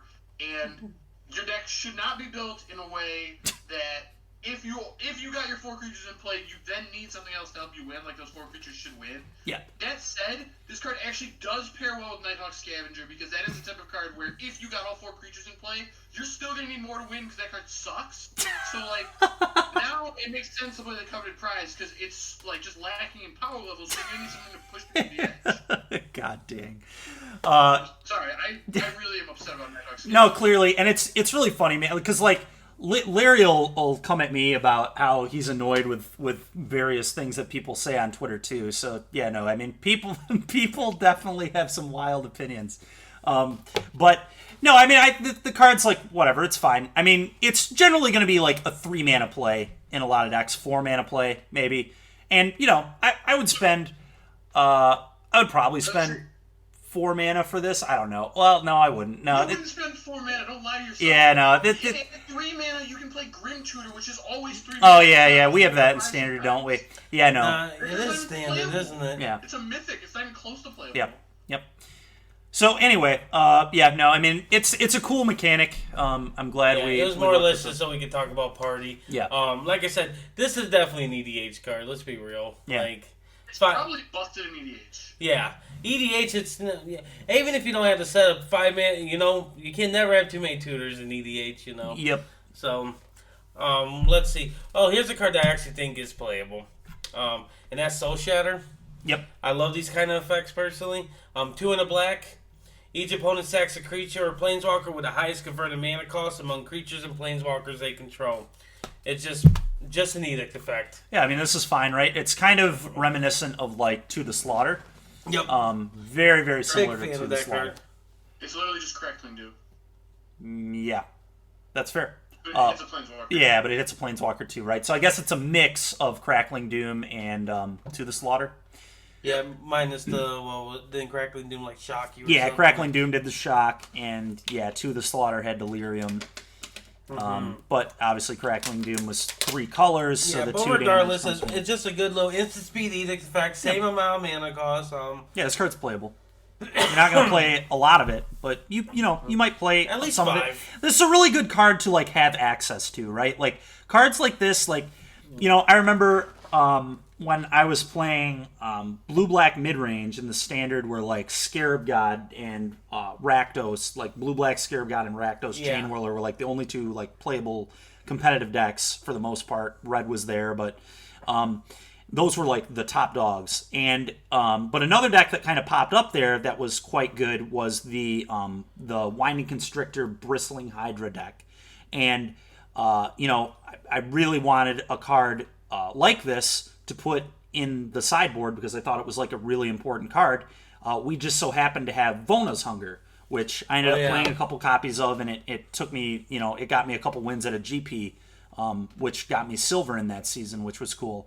But yeah, having access to cards like this is just like really, really nice. Like, because a lot of times in all the very wide card pool that we see towards the end of standard, you're going to have annoying threats that you need an edict for. Like, there are just annoying cards that you need to edict.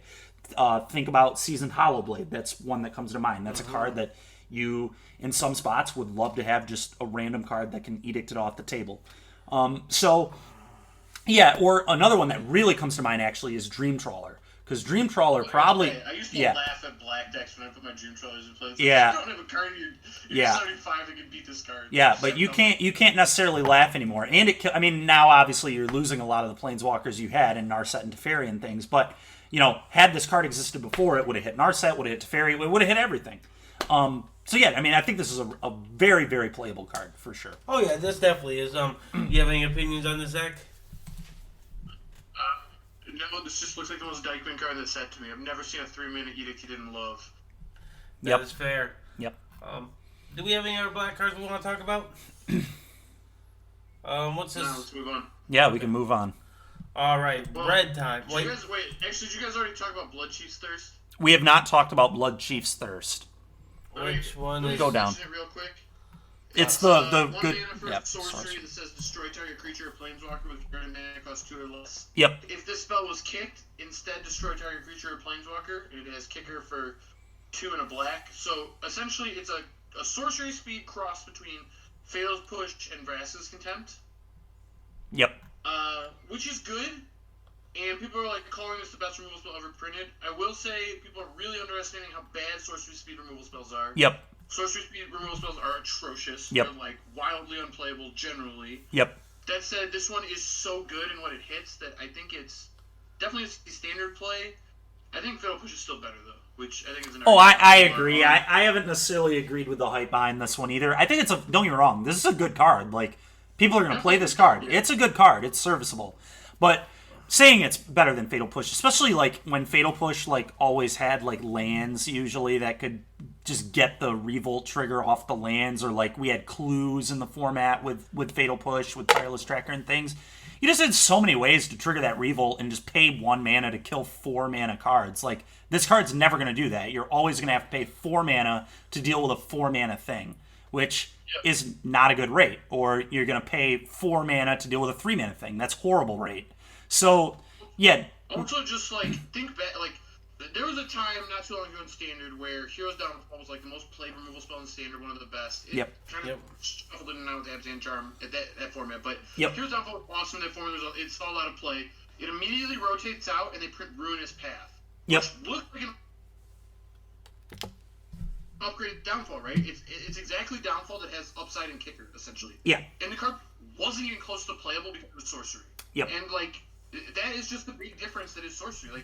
I still think this card is good, but I think people see it and read it and think of all the stuff it can do, and just miss how bad sorcery speed removal spells are. Yep, they miss the times where it's going to be really bad, where it can't kill a man land, or it can't kill a Heart of Kirin, or all these random. random. Violin my Conspicuous Snoop, end of turn, and then untap layer Bogart Harbinger Jr. sitting there with a Blood Chief's Thirst in your hand, watching me infinite combo you, and you could do nothing about it. Yep, exactly. There is one argument to play this in Modern. It kills the bolt. It's spell time. we 2 mana Tibble dies to this card. Sorcery speed removal.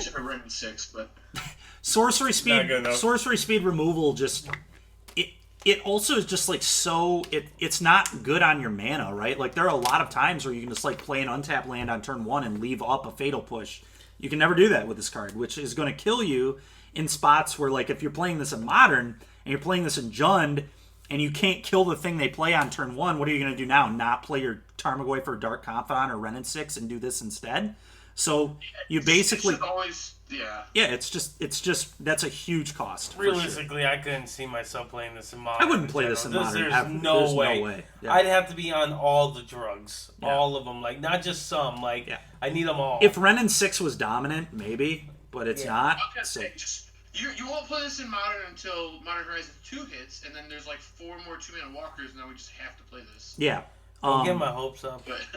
But until that happens, I'd stick with the Fatal Push. Yeah, I definitely am on board where Fatal Push's life. But let's go ahead and move on and talk about some red cards. Here, let's talk about a card that we saw today that we were talking about that we think this card's actually quite good. Mm-hmm. And that is Relic Robber. It's a 2 in a red Goblin Rogue. Goblin's a very good keyword if y'all haven't heard us talking so far. Yep. Haste, whenever this deals combat damage to a player, that player creates a 0/1 colorless goblin construct artifact creature token with the keywords this creature can't block. And additional keyword says, at the beginning of your upkeep, this creature deals 1 damage to you. Yep. This card's just good. It's a very good card. What's interesting about this card is right now it's going to compete with a lot of other really good 3-drops. There's specifically 2 3-drops that I'm thinking of that it competes with, which it probably doesn't beat out either of them. The first one is obviously Annex. Annex is crazy. So good with Cleave. That's not going anywhere. You're going to keep that in all your red decks. It's just It's what you got to do in Standard. You got to Annex Cleave people. It's the game plan. It has been, and it's going to keep being the game plan. Then the next 3-drop that currently isn't even really seeing play anyway, but might after rotation, is the Phoenix. That's fair. The Phoenix is, I think that card is quite underplayed. That card is very, very good. It does see... Phoenix is significantly better than Relic Robber. It's yes. not even close. Yes. Truth. Exactly. So it's the same card, but it has haste, flying, and escape. This one has haste too, but escape is broken. Look at Earl. Yeah. Escape is so much better than... Escape is so good, and not to mention, again, the whole plan for the red decks in Standard for the last 6 months or whatever has been Ember Cleave. This card is just always going to be a 2/2 holding a Cleave. The bird, you frickin' either escape it into a 3/3 and cleave it, but once you pump it with a Cleave, people just die. It's just done. And it also does fire breathing too. It's ridiculous. Yeah. It's not even close. Yeah. Right. So... No, I can see that for sure. But I definitely don't get me wrong though. This is a solid Magic card for sure. This would be a very annoying card to play against if you were playing some sort of deck, say the Yorion black-white deck, for example, a deck that doesn't main deck any sweepers. So if this card connects with you once, you're gonna have to deal with that stupid 0/1. I guess the Yorion could just blink the 0/1 off the table, so you will get to deal with it, but. It'll ping you for a while, which would be annoying. And if they hit you twice, so you're taking a lot of damage and stuff. But it definitely doesn't compete with the other 3-drops we mentioned. So it's gonna get overshadowed by those for quite some time. Another 3-drop that overshadows this. What one? All right, so this one's a 3-mana 2/2 with haste. What if I told you could play a 3-mana 6/6 that when it entered the battlefield, gained you 3 life, drew a card unless you put a land from your hand on the battlefield, and then also did that every single time it attacked? It was just a 3-mana 6/6. I don't know what card. Or 3-mana 6/6 gain. Yeah, I don't know what you're talking about, dude. I can't think of what card is that. I think Relic Robber is sweet. It's a cool card. Yeah. And it would actually be really interesting and a fun card to play if Standard was at a reasonable power level. Yeah, no, for sure. So it's play the broken cards. Yep, for sure. Yep. Next card I want to talk about is Roiling Vortex. I ain't gonna lie, I'm a little distraught because the first comment I see on this is from some person that says Dredge got a new card. We're gonna talk about that for a second because But anyways, let's talk about this guy. This is a 1 in a red enchantment. At the beginning of each player's upkeep, Rolling Vortex deals 1 damage to them. Whenever a player casts a spell, if no mana is spent to cast that spell, Rolling Vortex deals 5 damage to that player. And then it has red, tap a red, no tapping the enchantment, obviously. Your opponents can't gain life this turn. Yeah. So we talked about this card a little bit earlier this week. I'm pretty sure that they were designing this card when Fires was still legal in Standard, because this card just seems so much like it was literally... It would have been quite good. Oh, it would have been. Don't get me wrong. Yeah. It seems like this card was very much designed to hate what Fires was doing. Every spell you cast off Fires, you're taking 5 damage. And then, you can also pay the white randomly to say they can't gain off Omen.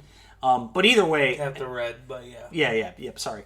But either way, I feel like that's kind of what this card was trying to do, and now that isn't happening, I don't really see much of a spot for this anywhere. It seems pretty medium. It's Standard, no, but it does seem cool with the more of the older formats, being able to stop free spells. Of course, that's probably a lot of busted decks. It stops all 0-drops. Yep. Because you can't play a 0-drop because you didn't spend no mana. Okay. Yep. So they do have to take damage. It's really annoying for Mishra's Bobble and Luris. Yep. Makes sense. Very, very annoying for those two. Yeah, for sure. Yeah, just, like I said, you just not letting them do their thing is big relevance. Yeah, for sure. Like, Mox Elbow's not legal anymore, Yeah. so we don't have to deal with that. Yeah. It stops like the whole force effects, like in pitching a land kind of thing. I don't know if you'd actually be having force against these decks, but I guess it also like is kind of cool against like mutagenic growth or gut shot too. that's true. Like those things aren't free spells. When you're flashing back lava dart. Yep, that too. So yeah, no, it's not like. I mean, I said, Modern's the ideal place where I would think about this because I guess in Pioneer, the Fire's Invention deck is still a deck. Mm-hmm. It is somewhat played. It's on like the top list I see. Yeah. I never run into Yeah, it, but yeah. it's on there. It's what Alan's been rocking, right? It's what you've been rocking. Yeah. See, the only deck I've played in Pioneer, I've like done very well with it routinely. And this card would be a nightmare for that deck. I don't know that I could beat it. Yeah. I will say the red decks in Pioneer right now are all playing Burning Earth, which says whenever an opponent taps a non-basic land, Burning Earth does 1 damage to them. That seems And they're terrible doing it against because- fires. Well, no, they're doing it. They're doing it because Reclamation Earl decks are really popular. Yeah, It's yeah. legitimately very good against those decks. Like I don't think those decks can ever beat that card. Yeah. Right. But I've just had it come up multiple times, like while I'm recording videos for the YouTube page. Like my red opponent plays a Burning Earth against me. It's like, dude, I have a Fire Supply. I don't have to tap any of my lands, and it does more damage to them. Yeah. Cracks me up. Yeah. That is really funny for sure. Is that not the sideboard? Yeah. Yeah, they bring it in against me. It's like, why did you bring this in? Against It fires? did like 6 damage to you, and it did nothing to me. They're just like over there tapping their Castle Embereth like ashamed. That's so funny. I'm That's like, terrible, man. no, but I do think this card's pretty sweet. I like Yeah. the whole can't gain life aspect of it. Yep. I do think this card has play. Yep, it definitely does. Definitely look forward. Ooh, like Hold on, can I make one more point about this card? Yeah. sure. I think many red players should not play this card, and they'll be tempted to. But I can't tell you how many red players I've played against that like get tricked into like holding up this your opponents can't gain life thing, and then like stone ray themselves a bunch of times when they just don't need to. If they just cast their spells, they would have won. Yep. Like this card's a trap for like new red players. Like if you're a newer red player and you're still like learning, don't play this card. Stay away from it. Oh, yeah. It's gonna That's trick fair. you. That's fair. Now, this card, saying it now, is going to make Legacy Burn the Tier 1 deck.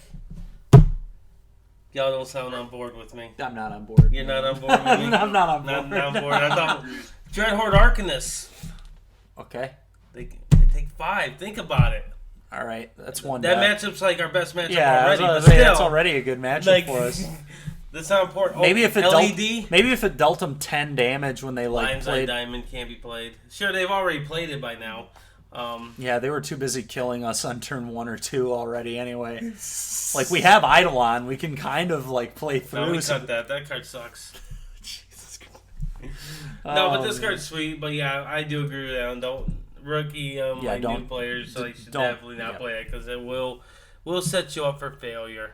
Let's take a look. What other red card should we take a gander at? Let's talk about the red uncommon that is a land, but then so this one right here. I can't see the English name of it yet. It's the Spikefield Risks. So it's 1 red instant. It deals 1 damage to any target. If a permanent that was dealt this way dies this turn, exile it instead. And then obviously it's a land. Now this land always enters tapped. Correct? Am I correct on that?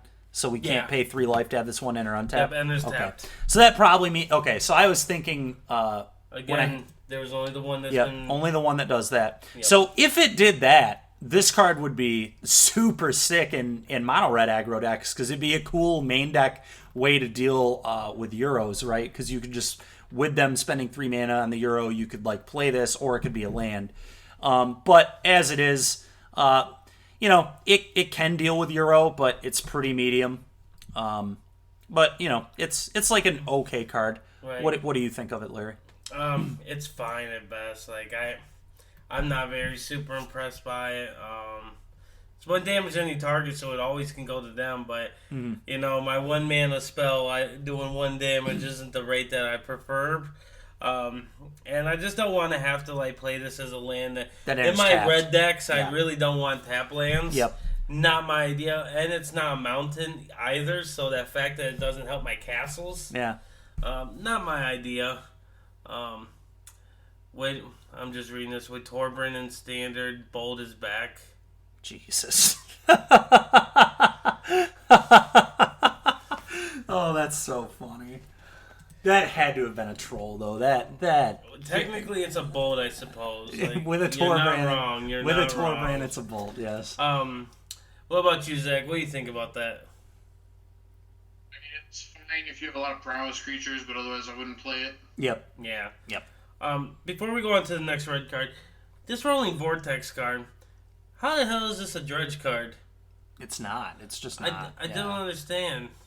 You don't. Yeah, it's just not. Like, like, that was just a very. They probably thought, like, if I don't know what they thought. Maybe they're talking it's good against dredge. Shuts off creeping chills. It's just not good. It just didn't make any sense. You said what? It doesn't stop creeping chill. It just doesn't do anything. It's get over the card. It doesn't exist. It's good in Legacy, kind of. It's fine in Modern. It's not the worst. Like, good. I think it's bad there. In Legacy, it at least is just him to Turok. It's like one red, target opponent discards their Force of Will and another blue card, and then you move on. Yeah, fair enough. Fair enough. But no, the only other red card I could think about talking about is this 3-drop enchantment. And it's just when the land enters the battlefield, you exile top card of your library. You get to play it as long as it's exiled. At the beginning of your end step, if there's cards exiled with this card, they get put into the owner's graveyards. Then this card deals that much damage to each opponent. So if you've had one, it'll deal one to them too. Yada yada. Card's fine. I don't know if it'll be playable. It's card advantage, like in some. I think this card's actually pretty good. Yeah, no, it's good. I with these kind of cards, those kind of effects, I usually don't like to make too, because they're always hit or miss. So. I guess the fact that you have to landfall with it, so you can't play more lands when you reveal lands, or is it? It's the beginning of the next end step, right? Yeah, if you could play lands on your opponent's turn, it'd be cool. Yeah, it seems pretty medium. It's fine. I mean, it's like a fine card. Like I said, it might be sideboard It playable. reminds me of Theater of Horrors, which is like down here in the thesaurus, because it's literally a 3-drop enchantment that does that somewhat card advantage. Theater of Horrors, you got to keep the cards longer, of course, and that wasn't even playable ever. So yeah, I'm not a fan of it personally. What about you, Zach? Yeah, it's not good. I think it's fine. Yeah. I think there's just better things you can be doing. Like, it's just not. It's going to be really good and limited, and you'll probably not play it in any other format. Yep. So let's move on to the multicolored cards now. So we definitely have some cool multicolored cards to talk about, I think. We'll just start with the walkers. We'll get them out of the way. We have Nahiri, Hair of the Agents. Yeah, and let's just hear really what Alan has to say about this one, because we talked about this one pretty extensively last week. Yep. And again, my opinion hasn't changed a ton. They did print some new equipments and stuff, which obviously, but we knew that was going to happen. That was obvious. So, let's get Alan's take on this card. Yep, I'll read it off really quick. It's 2 red and a white. +1, it starts with 4 loyalty. +1, create a 1/1 core warrior creature token. You may attach an equipment you control to it. Neg 2, look at the top 6 cards of your library. You may reveal a warrior or equipment card and put it into your hand. Put the rest on the bottom of your library in a random order. Neg 3, Nahiri deals damage to target creature or planeswalker equal to twice the number of equipment you control. Go off and tell us a little bit about this, Alan. I thought this card was pretty good. +1s that make creatures on planeswalkers have historically been very, very strong. Yep. They are very, very good at protecting a planeswalker, and that's one of the things you look for from a planeswalker, right? Is can it protect itself, and then can it generate card advantage? Those are like the 2 things planeswalkers generally need to do to be good. And Nahiri protects itself pretty well with his +1. You can also get offensive with his +1, which is like bonus for that. And his -2 gets card advantage, so I think it's going to be a really good walker. It's busted in the sense that it pairs very well with Winota, which is the actual busted card, and this is just a good enabler for Winota. And I think the -3 is going to be better than a lot of people think. I think a lot of people are saying it just has a +1 and -2, you'll never use -3. But the -3, being able to hit a walker is a lot better than people think, because generally, planeswalkers that can deal with other planeswalkers always are better than they look. That's just historically been the truth. Yep. Just if a planeswalker can kill another planeswalker, it's better than you think it is, generally. And Nahiri doing that in an equipment deck is actually really nice, because a lot of times when you have equipment, you want to be attacking them, right? Like, you want, if you put a sword on your guy, you want to waste, like, your double striked up guy that's going to attack for, like, 8, killing a planeswalker that's, like, say on 2 loyalty, right? That's just, like, a waste of damage. It's really nice that, like, you can still attack their face and then Nahiri minus and kill their planeswalker. Mm-hmm. Yep, nope, definitely agree. Like, I think the Nahiri's fine. Like, everything you said makes sense. Like, I personally don't think the neg is going to come up too much. Like, the ultimate, I guess you can call it, is going to come up too much. But the other two abilities seem really good. It probably will, like, only come up, like, 5% of the time, right? Yep. So, like, it is mostly just the +1 and the -2, but, like, the 5% of the time that comes up, it's really good, right? Yeah, I agree. No argument there. I do think the card is quite good. Yep. And then I know alongside Nahiri we have another planeswalker. This blocker hasn't been in Standard in so long. It's Nissa. This time we have, it's Golgari, 2 green and a black. It's called Nissa, the Shadowed Bows. It has landfall, which is kind of cool. Whenever a land enters the battlefield under your control, put a loyalty counter on Nissa. It has 2 abilities. It starts at 4 loyalty. +1, untap a target land you control. You may have it become a 3/3 elemental creature with haste and menace until end of turn. I didn't see that menace part when I first read this card. It's still land. Yep. The neg 5 is you may put a creature card with converted mana costs that is less than or equal to the number of lands you control on the battlefield from your hand or graveyard with 2 +1 counters on it. I do think this card's quite good. So I'm going to say, I think it's definitely going to be playable. Is it the most busted walker we've ever seen? Probably not. But I do think it's quite good. No, I mean, it's certainly worse than the Nissa that's, been dominating Standard for We'll pretend that months. Nissa doesn't exist. But again, this is a reasonable planeswalker, right? It generates a lot of loyalty, which is cool. It's plus, like Alan said, like this is a walker that can pressure other walkers, which is nice. The plus, like giving your land haste and menace, means it's going to be pretty hard to block. It's going to get in some damage pretty frequently. The landfall, giving it more loyalty, is really cool. You can get a good amount of loyalty onto this. And then, the -5 is definitely exploitable. So I think I think this is like fine. This card is fine. It might be playable in some stuff. It doesn't seem like super good, but I could definitely see this card seeing some play. What about you, Alan?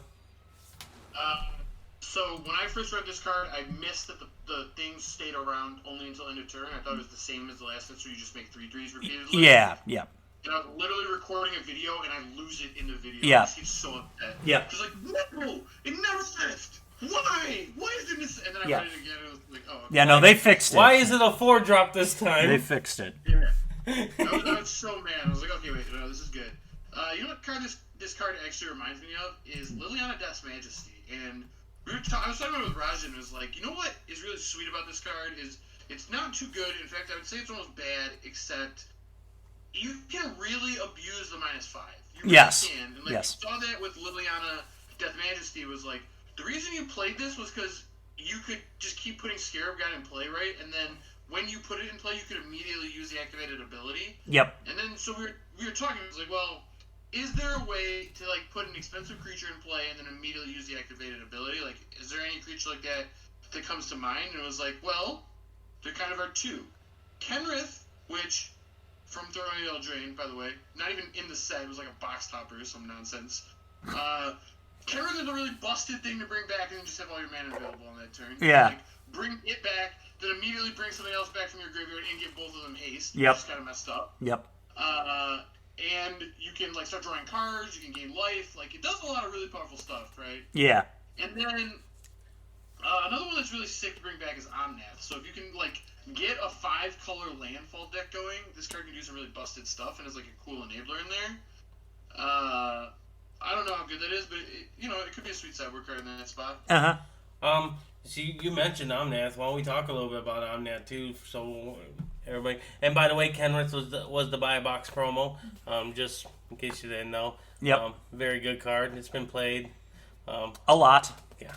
Lots of little stretch. It's kind of been played a lot. It's been like a piece of most of the best decks, right? Like it was a piece of the Golos deck that got banned, the Golos Field deck. It was like the finisher there. It was a piece in most of the Fires decks. Not the Yorion one, but it was a piece in the like Karuga or whatever is that. And I guess it wasn't color reclamation. It's just been there as like this random one or two of that a lot of decks just use to finish people off. It's in some of the Winota decks, right? Usually it's a one of or whatever because the red mana. The red mana can guarantee trample too. It's something you can hit. It's just something you can hit. It's a big, really beefy it's a good idiot that you can hit. But no, it's just it's. But Omnath Locus of Creation is the new Omnath that's taking place over the old Omnath. This one is a legendary creature elemental like normal. This is a 4-color one. This is red, green, white, blue. When it enters the battlefield, it gets to draw a card, so it cantrips itself. It has landfall. When the land enters the battlefield under your control, you gain 4 life. If it was the first time. If it's the second time you have the landfall trigger, you add one of every color that in his mana cost. And then if it's the third time a land entered this turn, it deals 4 damage to each opponent and each planeswalker you don't control. Okay. I don't know. The mana cost on it scares me a little bit because it's 4 colors. Yeah. It's almost the rainbow in a way. Yeah. I don't know if it's actually good. This is a deck that I would have to play. I'm not even going to look at these comments or. We should probably just ignore those. It looks fine to me. It seems cool. I don't know how much you're really going to be doing these multiple times in this kind of deck, but who knows? It's possible. Yeah, maybe some kind of Yorion deck it could be cool in. I don't know. It's like we lose all the good elementals. If you could reliably cast this, it's a fine card, right? Like it's a 4/4 for 4 that draws a card. That's solid. And then gaining 4 off of every land is definitely reasonable. Like that's a lot of life. That is a lot of life. The thing is, I would be super high in this card if we weren't losing Risen Reef. Oh yeah. Then it would be just obvious. But historic though. Yeah. Very now we got multiple Omnaths to play. Mm-hmm. Yep. Since they're both legendary, we have multiple time. It could be sweet. It could definitely be sweet. And we were already you're already playing Yorion in a lot of those decks, so you could add white to it. I mean, but yeah, I think the rate is good if you can reliably cast it. That's the big if. What do you think of it, Alan? Y'all are so far off. This might be the best part of the entire set. This thing is broken in half. Okay. Explain. Okay, so can you guys think of any I don't know, maybe are there any cards in this color in standard that are good at putting extra lands in play and maybe also draw cards and also just our 6/6 giants. Yep. And very easy to answer. That would really benefit from you just getting mana every time you play another land. Wait, I thought you only get mana if you played you get mana if you play the second land, right? So it's good with Euro. Okay. It's ridiculous with Euro. Yeah. You just keep you have this in play and you play Euro, and then the Euro that you spend 3 mana on puts a land in play and then gives you a mana on top of its cost. Yeah. That's ridiculous. Yep, for sure. And then the flashback is free almost after that. Also, the mana is tough, but we still have triomes. And not only that, we have Cultivate too, right? Which obviously we have triomes, we have Cultivate, we have Fabled Passage. Yeah. It's gonna be slow. We have Temples too. The Temples didn't go away either. We have all of them. Mm-hmm. It's gonna be slow. You're gonna have to play a lot of tap stuff, but it makes up for it by itself. It makes up for it by gaining. The third one is ridiculous. It 4 damage to your opponent's entire board and all planeswalkers they control. Yeah. Nothing to your board. It rests them for 3 lands in play. Uro does it by itself. And this pays for Uro too. It's so ridiculous. You can just play this on turn 4 or 5. Next time Uro and bring Uro back because this gave you the mana to do that when you played the Uro. and then the Uro bringing it back wraths them, and then you have a 4/4 and a 6/6 in play, and all of the creatures drew a card every time they entered the battlefield. This card makes me really. It also draws a card. Yeah. This card makes me really happy Growth Spiral got banned, I'll tell you that much. Oh my god. Well, Growth Spiral would have rotated, but fair. Still, like, I think this card's going to be really dumb, man. I think this is my front runner for best card in the set so far. Fair enough. The more I've, thought about it, it's just, holy cow. Yep. I'm legit scared of this one. Okay. I would not be shocked if it ends up being too good. Yep, I could see that too, for sure, with Euro. But I guess to be fair, it's only too good in my mind because of Uro. If Uro got banned, this card would just be whatever. Yeah.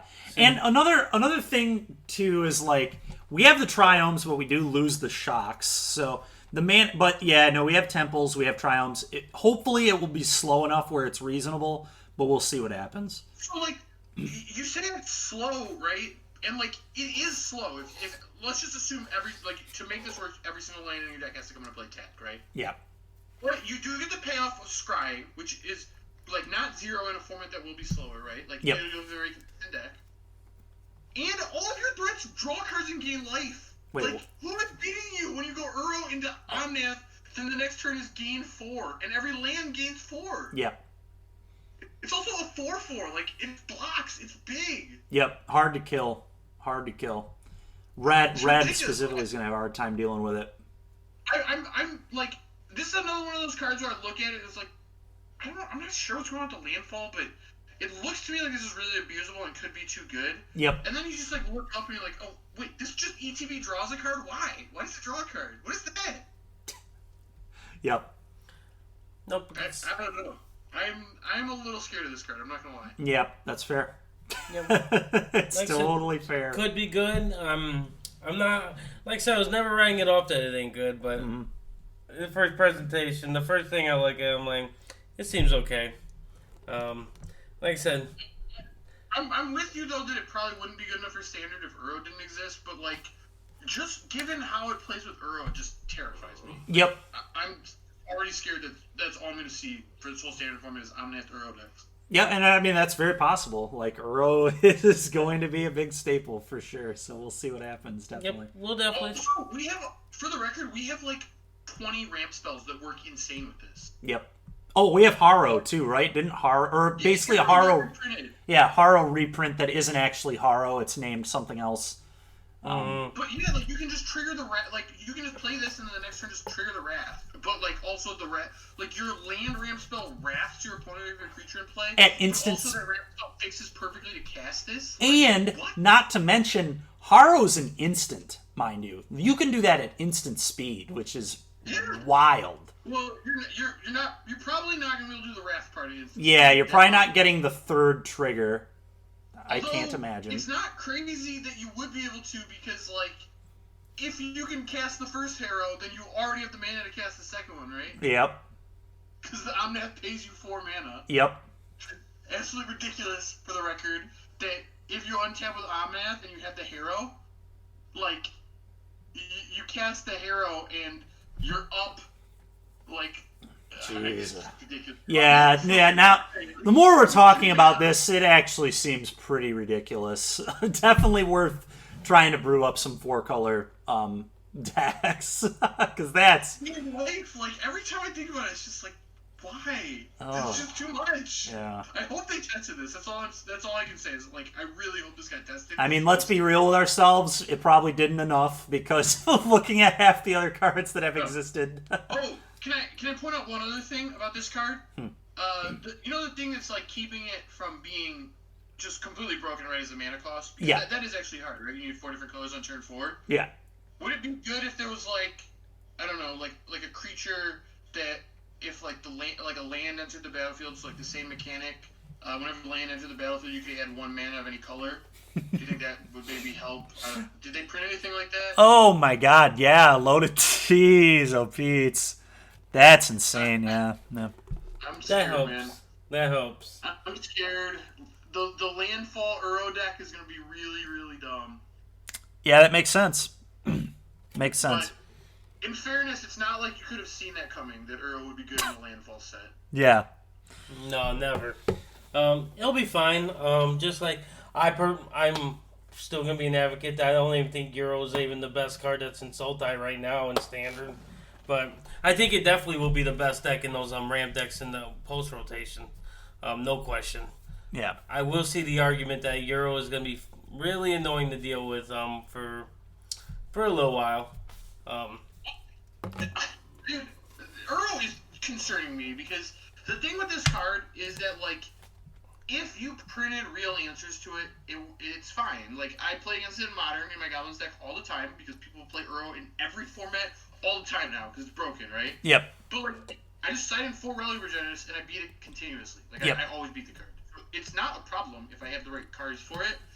But I don't see any of them. Where are they? The card that answered it is Aether Gust, and that's rotating, and now there's nothing. What are we doing? Give me an answer to this card. You're so good, Laren, right? Agonizing Remorse.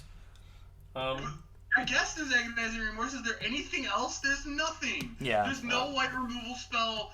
There's just actual Tormod's Crypt, right? No graveyard hate. Is there Tormod's Crypt? Yeah, isn't Tormod's Crypt still gonna be legal? I don't know. I have no idea. We passed Exile. Like, can I get a removal spell that deals with it? The problem with cards like Tormod's Crypt and Tormod's Crypt is too bad. yeah, that's the issue. Like, you're down M21. if they what'd you say? M21, it is legal still. So the problem with cards like Tormod's Crypt against Euro is usually those cards are already, like, those specific graveyard hate spells are already, like, a little medium against, like, even cards like, even decks like Dredge, right? They only get, like, the one-time use, stuff like that. But it's even it's even worse against Euro because Euro already ramped them and drew a card and gained them life. So you're already like down a resource, just kind of playing a card that doesn't really do anything, and your opponent's just up a land, up life, and up. Well, that was going to be for any of the hate, that even in the Eternal format. So no, Relic of Virginia actually works because Relic draw. Yeah, Relic of Virginia like slowly eats at their graveyard, so they can't immediately escape it. And when you need the card back, you can pop it and draw the card. Relic gets you the card back, and that's like why Soul Guide Lantern is close to good enough. But the problem with Soul Guide Lantern is because you don't get the card if you exile the graveyard is the issue. Yeah. So you're just behind. You're behind too much. If it just worked, it would just be, I don't know, it's so close. And that's why, like, let's circle back to the beginning of spoilers when we started talking about it. Yep. That's why I was sitting there like, I think Confounded Conundrum might be one of the best cards in this set, and I think it's stupid that that's the case, but, like, I actually think it is. Yep. And it's because of this. It's like, I'm looking at these other landfall cards, I'm like, why? What? How did you test any of this and come to the conclusion that anything else was viable in a format with, like, Lotus Cobra, Busted Omnath, Uro, Triomes that are all in land types so you can cast it, Harrow, Cultivate, Migration Path is still legal, like, right. How? And we just got the new one that's like an explosive vegetation with kicker too, as well. I think Migration Path is significantly better than that one, but, like, yeah, also that one's there. Mm-hmm. It's, like, almost the same card, though. Yeah. But, like, the only thing I can say for any of this is, like, at least there's not, like, Kozilek or something busted to ramp into, because Lord help us if there's something giant. And, like a Hydroid Crisis, for example. Yeah, like, at least Hydroid Crisis is leaving, and I don't think there's anything giant left over. It's Ugin. Like, there's Ugin. Oh god, there is Ugin, isn't there? Yeah. Oh my god. Yeah, so I was Ugin's... thinking, like, the best you can hit is, like, Kogla the Titanape, but yeah, there's just Ugin, isn't No, yeah, they're gonna Ugin. They're gonna Ugin. Alright. Yep, cool. So now that we're talking about, like, new standard, pretty much, we got that out the way. The Euro Omnath deck is probably where Zach's gonna be. Is that safe to say, Zach? Dude, I want to play, like, an Equipment Nahiri deck so bad, and it's just, like, all these cards I look at are all sweet, and they all look so fun, and, like, they'd be so cool, but it's like, what world did they ever think any of this competed with Uro? Yeah. Like, how did you bring, or, like, realistically, like, I'm looking at this set, like, did you design a set that had Oko in it and expect this set to play with a set that had Oko in it? Did you do that? Yeah. What are you doing? Yeah. Very true. I don't know. This set looks so sweet, and I really hope there's more coming, because right now... Oh, we got a lot more spoilers still ahead. Like, we're not close to done yet. What is it, right? There better be some There better be a black land in this set. You know how they have like the flip lands? Yeah. Oh, we gotta talk about those still. There better be a land that hits the graveyard. I swear to God, don't get like a functional Bajuka Bog reprint. I'm gonna be upset. Yeah. No, I can dig that. Yeah, I don't know what I would do for standard personally. But I do want to talk about and just so we can at least say we talked about these lands a little bit. So how these lands, we have the new cycle of lands, which is weird because they're only doing like 6 of them. I think they said, which is so weird that they're only doing 6. But anyways, so they have 2 sides to them. You choose which side, whether you want it. So for example, the black-blue one. Clear water pathway and murk water pathway. If I want the blue side, I'd be like, hey, this is how I'm playing it, and then it's just an island for the game. If you want the swamp side, you just play it for the swamp side. You have a swamp for the game. These come in untapped because they're the land cycle, obviously. Don't have to pay anything for them. They're not fetchable, nothing like that. Cool cycle. I think it's a really cool land. It is. I think it's gonna be sweet. I don't know why people are saying this is unbroken. I don't know about that, but anywho. That's so stupid. But that's it would funny. only be broken if these are fetchable and you didn't have to fetch. Like, I have a black thing, if you needed a black source but only had a blue fetch, and then I'd be like, oh, I can just fetch out this blue-black little pathway really quick. Then it would be a little messed up. I guess. It's just so silly. This way, I think it's fine. I think these lands are going to help standard because we are losing shock lands. Yeah. So we definitely need to look into. We have to plan accordingly for that. Like I said, standard. I have no idea what I would do. What about you, Steven? Week 1, I would probably just be aggressive. I'm not going to try and build the 4-color mana base and get all the spells right week 1. I'll let someone else do that for me. I'm sure mono red aggro is still going to be very solid. Annex and Cleave kills people. And like Alan said, Aether Gust left. So some of these teamer decks are going to, if people do try to go with the whole Euro Omnath route, their decks will probably be misbuilt week 1. And you can probably exploit that by just running them over and being as fast as possible. So that's one route to take. Nope. My creature wraths you when I play lands. You're dead. The game's over. You died on turn 4. I played lands. Yeah, I won the die roll and I went 1-drop, 2-drop, Annex Cleave. You die. But all I have to do is play lands, and one side. Well, they all entered tapped. You couldn't play any of your. People used to pay 9 mana for Plague Wind. This one wraths you for playing lands. Well, all of your lands entered tapped, and you lost the die roll, so you haven't played a spell yet this game. You played Cobra. You played Lotus Cobra and didn't block, and died. All right, fair enough. That's the hope. And you do have to hit 3 lands on that to be able to wipe them. Yeah. But no, I would just be aggressive. It's what I've been doing for the past, 5... Basically, since quarantine started, I've been aggressive in every tournament I've played almost, and I've been pretty rewarded for it, so I would just stick to that plan. It's what's been working for me, so... I'm probably going to play Adventures because I just like the deck. Yeah, Adventures is great. That'd be another really good option. It's already built. I don't have to do anything. I might go and fit some of these new cards in it, but there's not many. The funny thing with Adventures, too, is we can tutor Conundrum. We can Fey for Conundrum in Adventures, which is hilarious. Oh, yeah. That's sweet. Yeah, that's... And is Grafdigger's Cage still going to be legal? I think so. I think so, yeah.